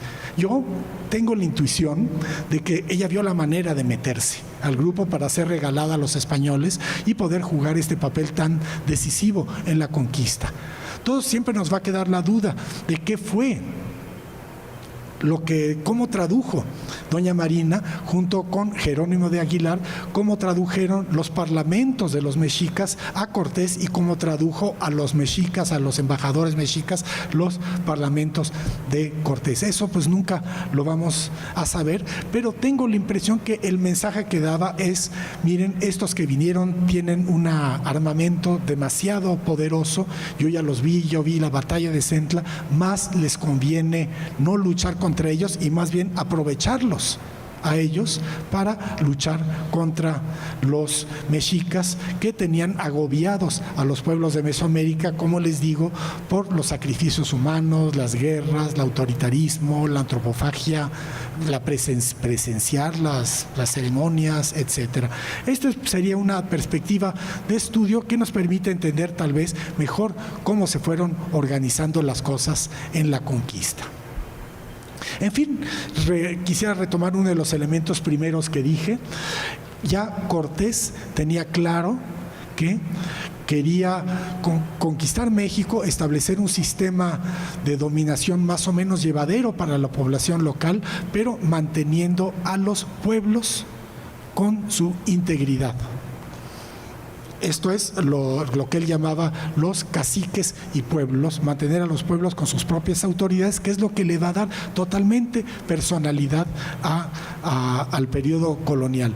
Vean ustedes la petición de los neozapatistas en la rebelión de 1994, que piden la autonomía de los pueblos indígenas. Aquí están ellos pidiendo una situación que no es prehispánica necesariamente, que más bien es la autonomía de los pueblos indígenas que existió durante el periodo colonial gracias en buena medida a Hernán Cortés. Entonces, como ven, esto ya nos está permitiendo acercarnos más a una visión más amplia y compleja de Hernán Cortés.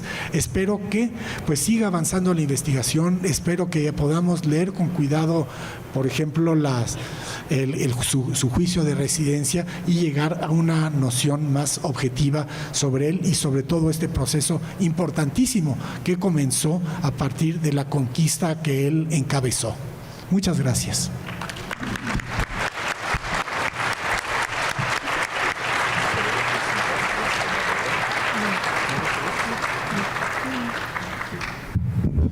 Bueno, nada más, muchas gracias, doctor, muchas gracias por su conferencia. Voy a presentar también a la doctora Guadalupe Jiménez Codinach, que es la coordinadora académica de este ciclo de conferencias. Ella es licenciada y maestra en Historia por la Universidad Iberoamericana, cuenta con un doctorado en Filosofía con especialidad en Historia por la Universidad de Londres en Inglaterra. Fue becaria de investigación del Instituto de Humanidades de la Universidad Iberoamericana, del University College, de la Universidad de Londres, Inglaterra, de la Biblioteca de la Universidad de Texas y profesora e investigadora de la Universidad Iberoamericana entre 1971 y 1982. Fue director del proyecto de archivos españoles de la Biblioteca del Congreso en Washington entre 1987 y 1991 y ha sido una gran amiga de Fomento Cultural Banamex a través de su curaduría en diferentes exposiciones históricas desde 1992 a la fecha y entre muchas otras actividades. Por favor, un aplauso a la doctora Guadalupe Jiménez. Vamos ahora a una sesión de preguntas y respuestas. Por favor, levante la mano quien quiera hacer alguna pregunta aquí a nuestro conferencista.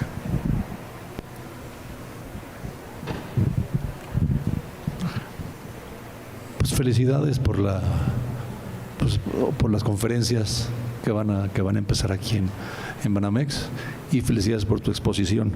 Mi pregunta es muy fácil. ¿En qué momento para ti Cortés entiende el mestizaje y el hispanismo? ¿En qué momento él decide? ¿Cuando está en Dominicana? ¿Cuando empieza la conquista? ¿Cuando va por primera vez a España? ¿En qué momento él decide hacer como el mestizaje el origen de México en su estructura? Y la segunda, según tu experiencia y todo lo que has leído, ¿por qué en México a Cortés, que sin duda pues es como el libro de tu padre que decía Cortés, forjador de México, no se puede mencionar? Y Agustín de Iturbide, que es el otro que hace la independencia de México, tampoco se le puede mencionar. Gracias.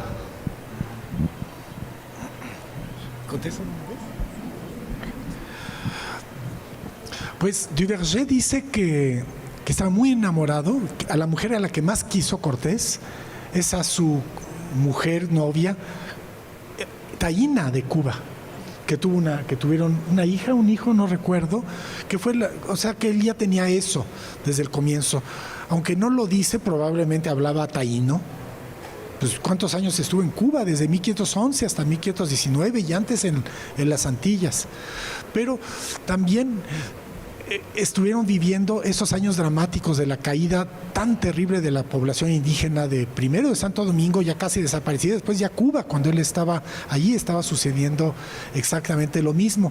Y por entonces, en 1516, llega los dominicos, le proponen al cardenal Cisneros, cuando se van a España en 1516, un proyecto de reformación de las Indias, organizado tratando de hacer comunidades. Toda la palabra comunidades se podía usar porque todavía no había la rebelión de las comunidades de Castilla.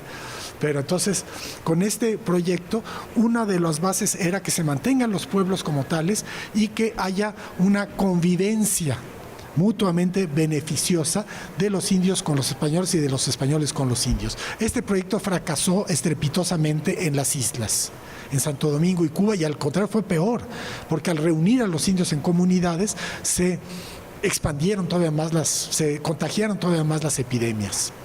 Pero en México, yo creo que es en este primer momento que yo les menciono de estas instrucciones del Cabildo de la Villa Rica de la Veracruz a los procuradores, donde ya quieren organizar esta convivencia de indios y españoles basada sí en la explotación de los indios para sacar la plata y el oro, pero permitiéndoles vivir en sus propias comunidades. Yo creo que ya aquí hay ese primer elemento y se ven perfectamente esta misma línea de pensamiento en otro documento posterior de 1524, que son las instrucciones de buen gobierno, ordenanzas, gracias, de buen gobierno de 1524, también la carta reservada también de octubre de 1524, donde establece cuidadosamente todas las maneras en que la explotación y el aprovechamiento de los indios de lo que ya para entonces se llama la Nueva España, pues se va a poder dar sin ocasionar la destrucción casi total de la población indígena que se había dado en las Antillas. Por eso es tan vital esta experiencia antillana a la que se refiere don Silvio Zavala. Y sí, Cortés pues siempre va a ser visto por los mexicanos con este trauma del malo papá que se violó a nuestra mamá y que todas esas historias que sintetizó tan bien Octavio Paz en El laberinto de la soledad. Ya saben esa palabra que él usa para referirse a todo lo que pasó a partir de entonces. Entonces y esto pues también lo vio Samuel Ramos en su historia sobre el trauma del mexicano, y yo siento que el trauma se comenzó a romper precisamente gracias a Miguel León Portilla y su visión de los vencidos, porque le puso a su libro Visión de los Vencidos. Muchos se quejaron, ¿cómo que vencidos? No es cierto, nos vencieron, pero no nos vencieron. Y esas cosas, ya saben cómo nos justificamos, ¿no? Pero siempre va a haber esta cosa de que hay que asumir la pérdida, hay que asumir la derrota para poderla superar. O sea, entre Samuel Ramos y Octavio Paz y los historiadores que tratan de hablar de la historia objetiva, buscan superar un poco ese trauma que todos tenemos de el padre violador, los malos españoles que nos vinieron a fastidiar, y casi mucha gente considera que hasta por eso fallamos los penaltis en los mundiales, porque ya tenemos esa vocación de perdedores, que precisamente los historiadores como Miguel León Portilla y los que tratamos de seguir más o menos el mismo camino de ser, somos como los psicoanalistas de la nación, que podemos tratar de romper ese embrujo anticortesiano que nos niebla la conciencia y nos impide entender claramente los procesos que se están dando, que son procesos obviamente difíciles, complejos. Cortés, como lo dijo Octavio Paz y lo mostró mi padre, era un ser al mismo tiempo en muchas cosas admirable y en muchas cosas terrible. Creo que fue Orozco Iberra, citado por mi padre, que dice: nuestra admiración por el héroe, nunca nuestro cariño por el conquistador.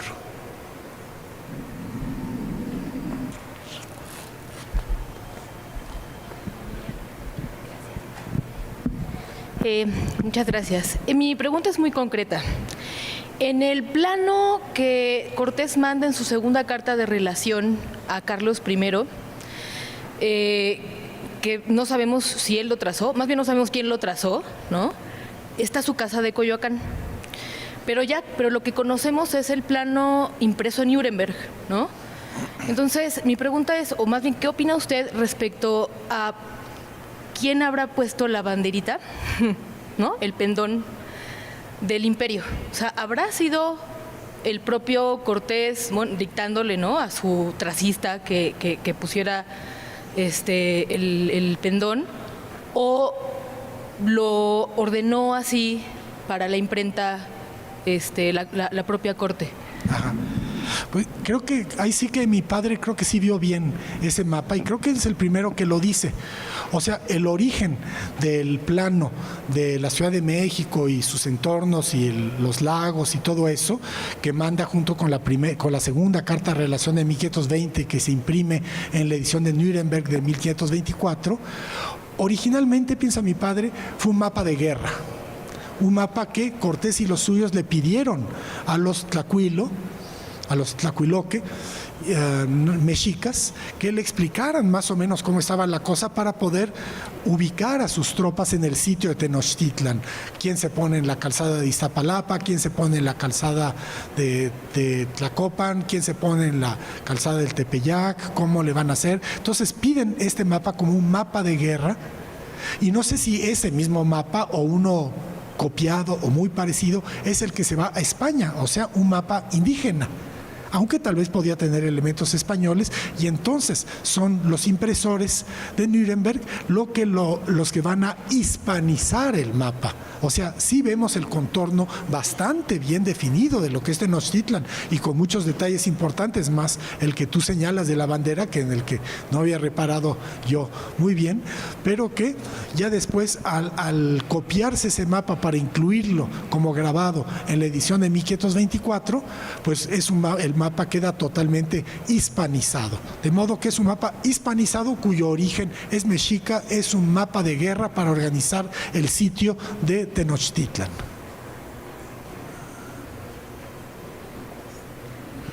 Gracias. ¿Qué opinión le merece a usted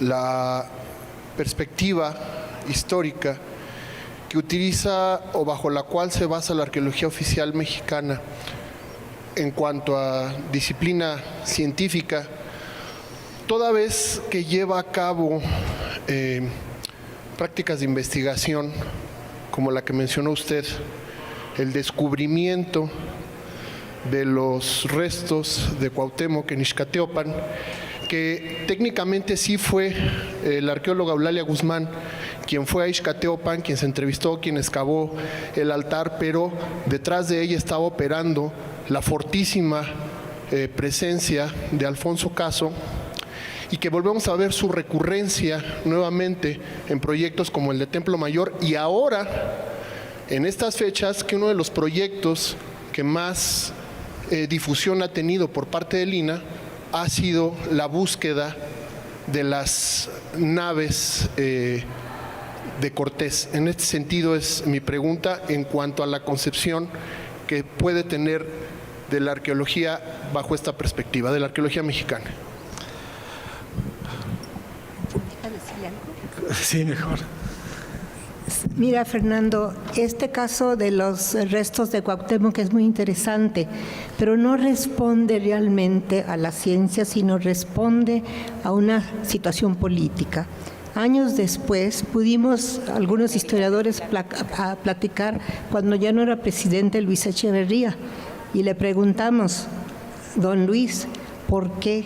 Usted, sabiendo que esos restos no eran de Cuauhtémoc, que eran de 9 personas y que la calavera era de una mestiza, usted insistió que eran de Cuauhtémoc y dijo, eso se hace por política, porque necesitábamos un héroe para el tercer mundo. ¿Se acuerdan que estaba de moda esa idea del tercer mundo que él había promovido? Era totalmente falso. Ahora, en nuestra historia, en muchos momentos, se ha utilizado ese tipo de respuestas completamente falsas, pero con un objetivo político, de un régimen, de un momento. Fue totalmente falso. Hablaba Candy de nuestro maestro Edmundo Gorman. Él fue parte de la comisión que revisaron esos restos. Y esos restos no eran de Cuauhtémoc, eran de 9 personas.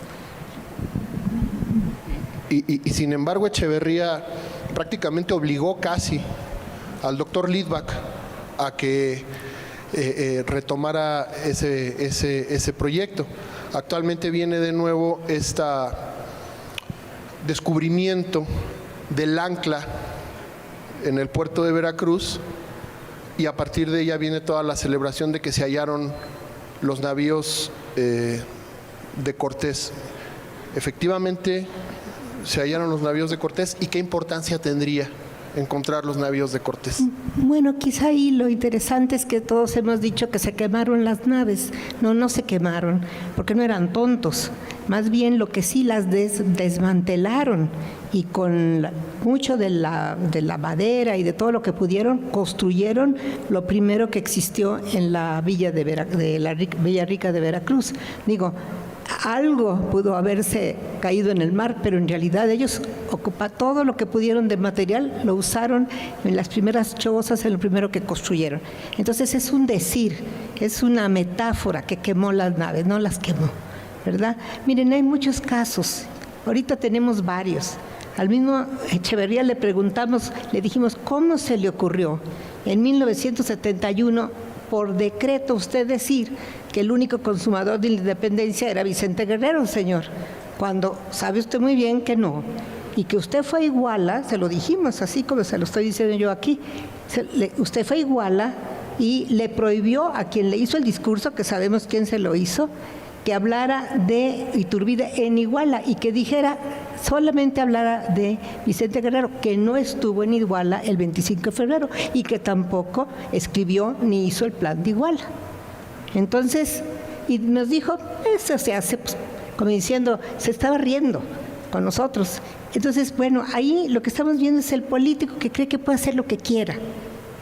La historia, esa no es historia, eso es pseudohistoria. Y yo creo que generación tras generación vamos a ver lo mismo. Ahorita estamos ante una situación muy interesante. Hace 2 días salió en el Washington Post y en el New York Times que han decidido unas gentes, políticos allí o no sé quiénes en Washington, quieren quitarle hasta el nombre de Distrito de Columbia, porque Columbia viene de Colón, y han decidido que Colón es un asesino de no sé cuántos pueblos por las bacterias. Perdón, un hombre del siglo XV, quieren que supiera que había bacterias. Y hace 2 meses y medio más o menos en Los Ángeles quitaron una de las estatuas de Colón por criminal ecológico. Bueno, si nosotros a un hombre del siglo XV le queremos pedir que tenga conciencia ecológica o que tenga un conocimiento de que las bacterias te producen una epidemia, bueno, Más bien estamos mostrando ignorancia y soberbia, pero no estamos mostrando conocimientos. No podemos hacerle eso al pasado. Hoy está de moda algo que se llama presentismo. Es inyectarle al pasado preocupaciones del presente. Entonces queremos que sean ecologistas, feministas, todos los istas del mundo. No se puede. Esa gente tuvo una escala de valores, una información de esa época, de su circunstancia. No le podemos pedir lo que ellos no pueden dar. Nunca los entenderemos. Y si les exigimos eso, es como nosotros decir que nuestros abuelos ya no los queremos pues, por anticuados, cambiémoslos por otros con una concepción global. Pues no, no se puede. Solo agrego un comentario sobre eso de las comisiones para dictaminar sobre los restos de Cuauhtémoc. Yo tengo el tomo, no me acuerdo de qué año es de 1946, es un tomo verde, es ejemplar. Mi padre lo consideraba como uno de los momentos más altos de la historiografía mexicana, porque los historiadores, antropólogos, arqueólogos, antropólogos físicos que participaron ahí hicieron un análisis muy profesional realmente y muy valiente. Y decir, aquí no están los huesos de Cuauhtémoc, y hasta ahí murió en el famoso accidente Salvador Toscano, quien quita que tuvo que ver un poco con eso. Después sí, efectivamente sucedió que, sin que venga el caso, después de que de esta comisión y libro dejaron tan claramente la cuestión, que al presidente Echeverría le volvió a entrar la locura de que sí eran los huesos de Cuauhtémoc y le pidió el trabajo a Lina. Pero Lina fue muy inteligente, dijeron, bueno, ¿quieren que les hagamos el trabajo? Lo hacemos. Recibieron el dinero y se pusieron a hacer una serie de libros magníficos que tenían que ya daban como que casi por resuelto la cuestión de que si eran o no, pero todavía no me acuerdo. Alejandra Moreno Toscano, por ejemplo, hizo un tomo muy interesante sobre la prensa de la época, dividida entre hispanistas e indigenistas, los malos mexicanos y los buenos. Luis Reyes hizo un libro sobre los códices de Guerrero. El antropólogo físico volvió a hacer un trabajo magnífico. O sea, aprovecharon ese dinero que a fuerzas quería dar el presidente Echeverría para hacer investigaciones que valieran la pena. Entonces esas también se las recomiendo mucho, esa serie de libros editados me parece por la UNAM, una serie de libros blancos que son como 6 o 7, resultaron muy valiosos, pero el que de veras es peculiar, que tiene que tener una edición facsimilar o algo, es la edición, no sé si me equivoco con la fecha, de 1946, este tomo verde con la comisión ejemplar que se atrevió a dar el fallo políticamente en fin. Entonces son dos momentos muy interesantes. Sí, buenas noches. Sobre la obra de Bernal Díaz del Castillo, ¿cuál es su opinión al respecto de que le escribió 20 años después con esa mente tan lúcida y detallada? Gracias. Pues sí, no se sabe exactamente bien cuándo, pero al parecer lo que fue muy decisivo en México es la llegada de la historia de la conquista de México de Francisco López de Gómara de 1552 y llegó a México en 1553. Entonces, en reacción a esta historia se van a escribir varias obras. Una de ellas, por ejemplo, es la de Francisco Cervantes de Salazar, un criollo sumamente culto, latinista, humanista, y la gente del Cabildo de la Ciudad de México, al leer a Gómara, dijeron, hoy no está mi papá, no estoy yo, no está mi tío. Entonces le pidieron a Cervantes de Salazar que recogiera más testimonios para enriquecer lo que daba López de Gómara. Esto ya a partir de 1553 en adelante. Y entonces por eso va a comenzar a registrar varios nuevos testimonios, pero que va a acomodar de acuerdo al esquema de Gómara. Este esquema es el que va a funcionar. Lo mismo, de esto se dio cuenta Chonita León Portilla, es que el propio libro 12 de Sahagún y sus colaboradores que recoge el material de testigos tlatelolcas de la conquista, también se basa más o menos en los mismos episodios, y esa es más o menos, podría ser más o menos la historia que construyó Bernal Díaz del Castillo, aquí sí no por petición del Cabildo, pero sí con esa misma voluntad de ensanchar el conocimiento de la conquista e incorporar muchos más conquistadores de los que están mencionados en Gómara. Por cierto, también muchos menciona Cervantes de Salazar, y por ejemplo mujeres, quien quiere estudiar mujeres en la conquista, pues en Cervantes de Salazar es donde salen muchas, y en el caso de Bernal Díaz del Castillo, pues sí, él habría comenzado a escribir 1553, 54 y en los años 60, o sea, muchos después de la conquista. Entonces, sí, su memoria era prodigiosa, maravillosa, su libro es una gran novela y un gran libro de historia que, como cualquier libro de historia, tenemos que ver de manera crítica. No digo que no, pero sí está basado mucho en el esquema de López de Gómara, y mi padre entonces trató de ver los mecanismos del funcionamiento de la memoria. Si ahorita yo te pregunto, oye, cuéntame un chiste, y dices, ay, no puedo, no me acuerdo de ninguno. Pero te digo, oye, pero ¿te acuerdas el de Pepito y la maestra? Ah, sí, me acuerdo. Entonces, basta con un detalle para que el conjunto de la información le regrese a uno. Entonces, López de Gómara le sirvió de cue, le sirvió como que de base para que la memoria prodigiosa de Bernal Díaz del Castillo pudiera hacer su trabajo. Pero tenemos que irnos con mucho cuidado, porque hay cosas que dice que son y que quién sabe si fueron, y sí es problemático. O sea, ¿cómo sabía tanto de Cortés sin ser Cortés mismo? ¿Cómo supo tanto? Además de que a Bernal Díaz del Castillo no lo menciona nadie.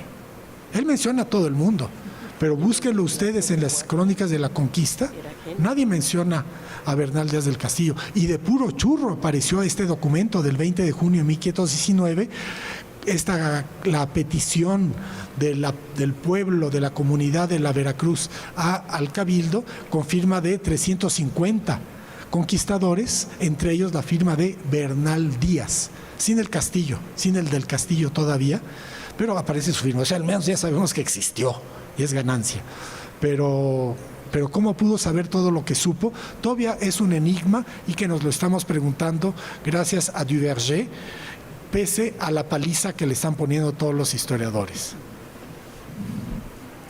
Por favor, una pregunta.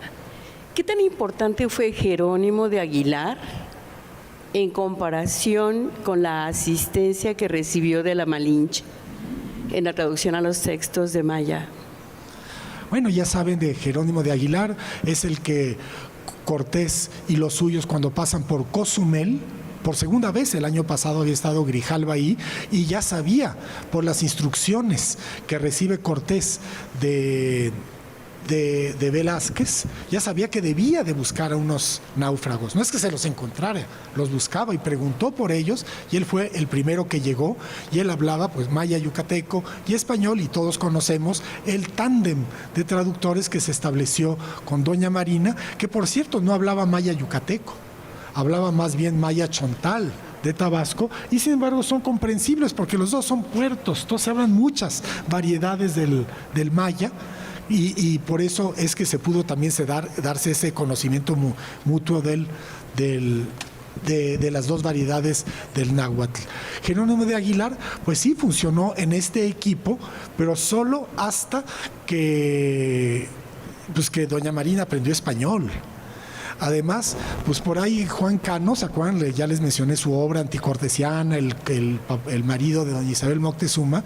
Juan Cano dice que por ahí hubo ligue entre doña Marina y Jerónimo de Aguilar. Y entonces cuando Cortés despacha a Jerónimo de Aguilar, ahí quedó una cosa molesta en él. Y entonces Jerónimo de Aguilar se va a volver muy enemigo de Cortés.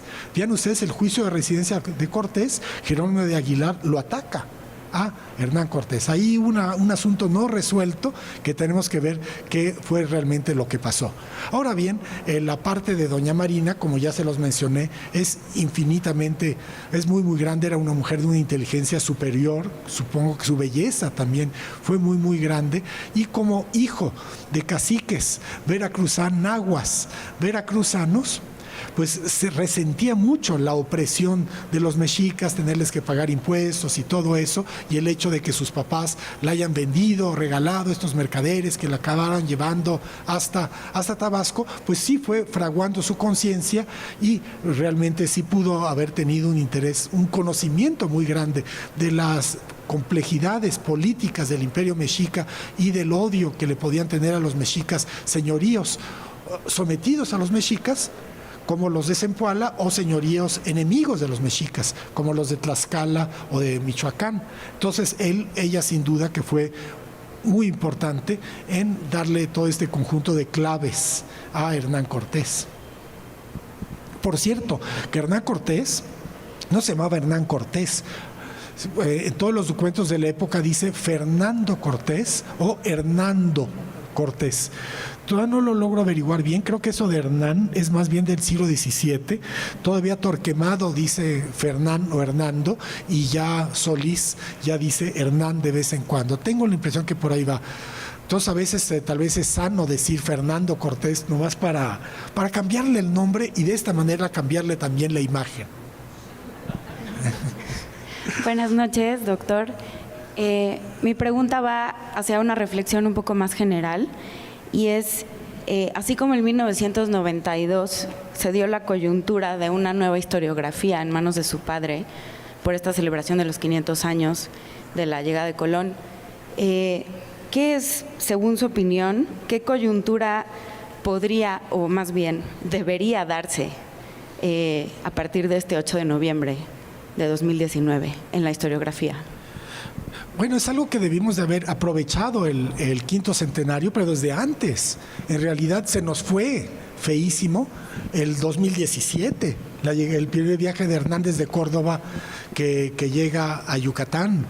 Se nos fue el 2018 con el viaje vital de Grijalva. Ahora más o menos ya nos estamos poniendo a tiempo con el viaje de 2019. Yo creo que, como decía Miguel León Portilla, hay que aprovechar las conmemoraciones para eso, para conmemorar, para hacer memoria juntos, para reflexionar juntos, para que los historiadores pues demos a conocer todo lo que sabemos al conjunto de la gente, pero no como el historiador que sabe, que le dice la verdad al pueblo ignorante, sino miren, aquí están los documentos, esto es lo que dicen. Entonces parece que pudo haber sucedido esto, pudo haber sucedido lo otro, la cosa es muy compleja. Entonces esta sola cosa de someter los hechos del pasado a la inteligencia crítica y respetuosa de la gente es muy sano, porque ahora, como sabemos, tanto en México como en el resto del mundo estamos viviendo unos ataques muy graves a la noción de verdad. Esto ya se había dado con el posmodernismo y esto, pero ahora ya saben, con la famosa posverdad del presidente de Estados Unidos, también en el caso del nuestro mismo, se está dando una especie de alejamiento de la verdad, y pues los historiadores pues tenemos ese culto por la búsqueda de la verdad. Sabemos que nunca vamos a encontrar la verdad con mayúscula. Ni siquiera es seguro que logremos encontrar las verdades de las cosas, pero las tenemos que buscar. Sabemos que tenemos que conocer la realidad tal como es para poder tratar de resolver los problemas de la verdad. Claro, me estoy poniendo mis moños como historiador, pero vale lo mismo para cualquier científico serio y pues, un médico. De modo que lo importante sí es rescatar la conmemoración, o sea, la discusión respetuosa y libre de todos los aspectos de la historia, aunque nos duelan, como nos duela hablar de nuestro mal padre Hernán Cortés.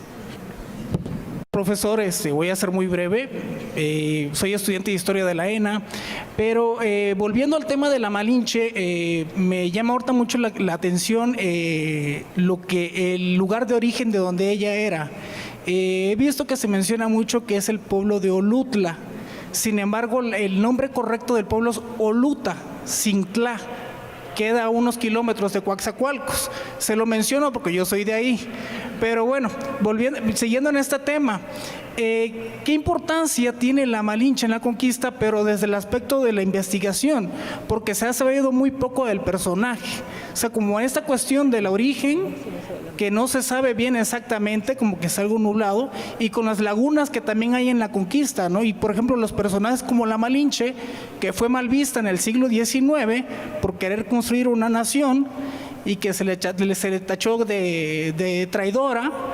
Pues entonces, en este aspecto, en esta coyuntura que estamos celebrando ahorita en la conquista, pues ¿cuál es la importancia, cuál es la reinterpretación que se le tendría que dar a la Malinche?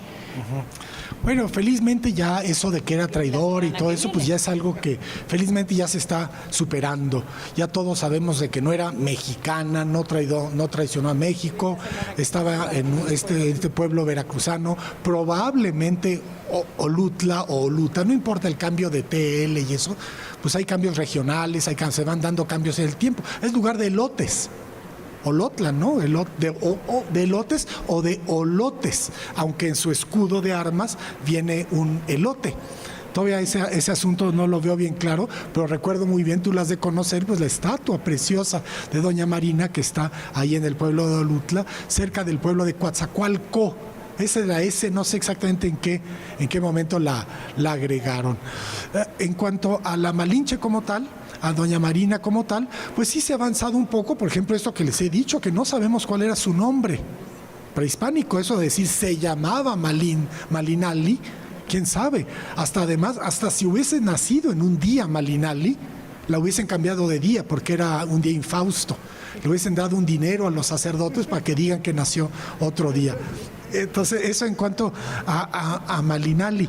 Se está conociendo pues un poco mejor, pero el hecho es que lo que se sabe de ella durante la conquista es lo que se sabe.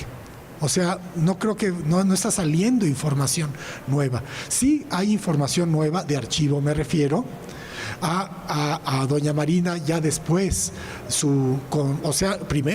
uno importantísimo, la investigación de Carmen Martínez Martínez sobre los dos Martín Cortés, el hijo de Doña Marina y el hijo de ¿cómo se llama? Josefina, de Catalina, la otra, de Juana de Zúñiga. Muchas gracias, de los dos. Sobre eso ya hay un poquito más de información, pero en lo que se refiere a Doña Marina en la conquista, ahí sí que es muy difícil avanzar en detalles factuales. Por eso el mejor libro que yo he leído sobre ella es de una norteamericana, se llama Camila Townsend. Está en inglés, pero muy bien traducido en Ediciones Era. Es el que más les recomiendo. En español se llama Malintzin, pero en inglés se llama Malintzин's Choices, las elecciones de Marina. ¿Eso qué quiere decir? Que no podemos tal vez encontrar nuevos documentos que nos den una luz absolutamente nueva de que hizo tal o cual cosa en tal o cual episodio de la conquista, pero sí podemos conocer los contextos de cada uno de estos episodios. ¿Cómo pudo haber sido su vida de niña en Olutla? ¿Cómo pudo haber sido su vida como esclava concubina en Tabasco? Por cierto, la información esa que les dije de que tenía que dar servicios sexuales como concubina es de Camila Townsend, o sea, una mujer que escribe sobre una mujer con ese tipo de empatía.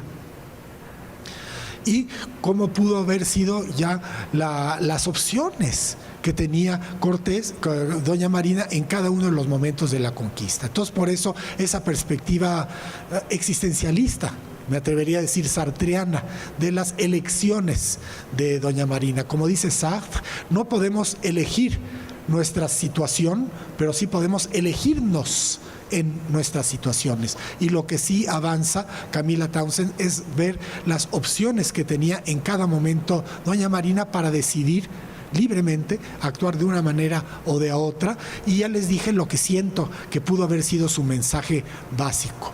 No tiene caso que luchen contra estos, vienen muy fuertes, vienen muy poderosos, más nos conviene aprovecharlos y aliarnos con ellos para combatir a los abusivos, autoritarios y violentos mexicas. El próximo martes a las 6, precisamente vamos a hablar sobre Malintzin.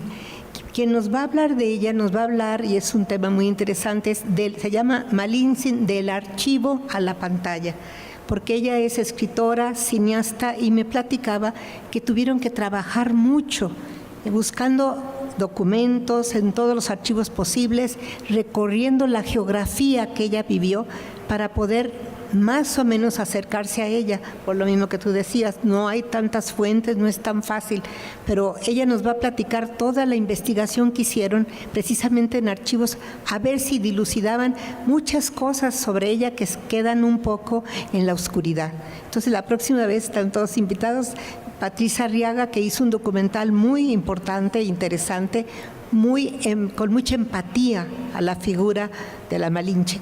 Y rápidamente les contaré otra anécdota que me pasó con Carlos Fuentes. En una reunión en la Biblioteca del Congreso estábamos platicando y le dije, todo lo que usted dice en las páginas que tiene en su novela, la muerte de Artemio Cruz, es falso sobre Malintzin, porque usted dice que es una mujer frustrada, completamente furiosa porque ha sido violada, porque han pisado su dignidad. Bueno, tiene como 3 páginas diciendo horrores de ella, por eso es traidora. Yo le dije, todo eso, don Carlos, usted se lo está aplicando a una mujer prehispánica. ¿Usted cree que ella es una mujer del Renacimiento español?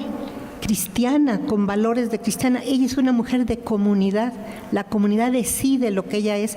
Ella no se siente resentida porque le entreguen a un cacique, es parte de lo que su comunidad decidió o como fue. Es decir, no tiene ese individualismo que pudiera tener una mujer renacentista española, cristiana, con otro tipo de valores.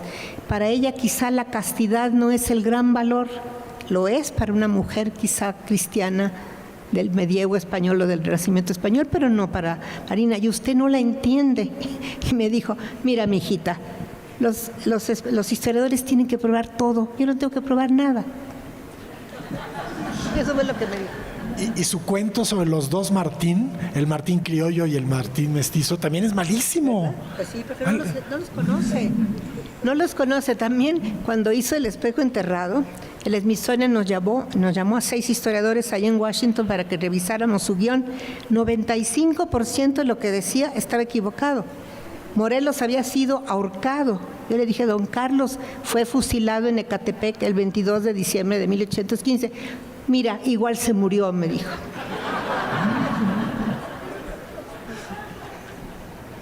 ¿Qué haces ante eso? Pues puede ser un gran escritor, pero no tienen ninguna preocupación por rigor ni por buscar una verdad. Ellos no, ellos pueden inventar. Les digo, si ustedes un día revisan ese guión, pues está lleno de que le cambiamos todo, porque decía barbaridad tras barbaridad. Históricamente no tenía fundamento casi nada. Pero pues él ha de haber dicho, yo soy escritora, a mí qué me interesa, ¿verdad? Y Paz también, Paz ahí en la Biblioteca del Congreso también platicando con él, estuvimos platicando sobre su libro sobre Sor Juana, ¿se acuerdan? Bueno, yo le decía, porque él dice que no se podía rehacer la vida como eran en los conventos del siglo XVII.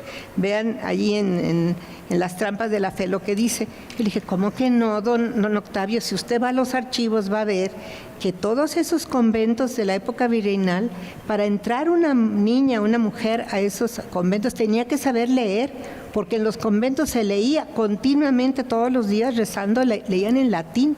Tenían que saber escribir y leer latín, era uno de los requisitos, por un lado. Además, todas, porque su confesor se los pedía, a veces llevaban un diario de su vida y además tenían su cronista, todos los conventos tenían su cronista. Y me dijo, mira, yo no voy a ir nunca a un archivo. Entonces, pues sí, nunca va a ir a un archivo. Pues claro que va a decir las cosas con gran escritor que era, pero históricamente muchas cosas los historiadores decimos, Dios mío. Ustedes acuérdense, por ejemplo, del poema Piedra del Sol, donde habla del traidor cacique zempoalteca. ¿Traidor? Ese hombre tenía 30 pueblos zempoaltecos bajo su cuidado. Y cuando llega Cortés se da cuenta que va a tener un aliado como lo están tratando los embajadores de Moctezuma, que llegaban a exigir un tributo terrible, entre ellos 20 personas para el sacrificio, cada 20 días. Entonces, ¿a quién está traicionando el cacique de Zempoala? Pero para Paz es un traidor. Bueno, es la época. Yo entiendo que los que no estudian historia o no son historiadores profesionales no sientan esa necesidad de confirmar, de buscar evidencia de lo que dicen. Pero yo creo que sí, el historiador sí tenemos esa obligación. No, y es muy importante siempre guardar la diferencia de un historiador a un gran novelista de historia.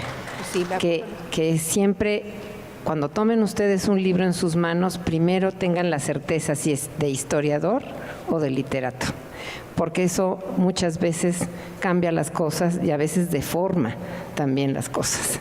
Pues yo les agradezco muchísimo su presencia, los invitamos para el próximo martes y tratemos de esclarecer un poquito más o tener más claro qué pasó en 1519. Muchas gracias.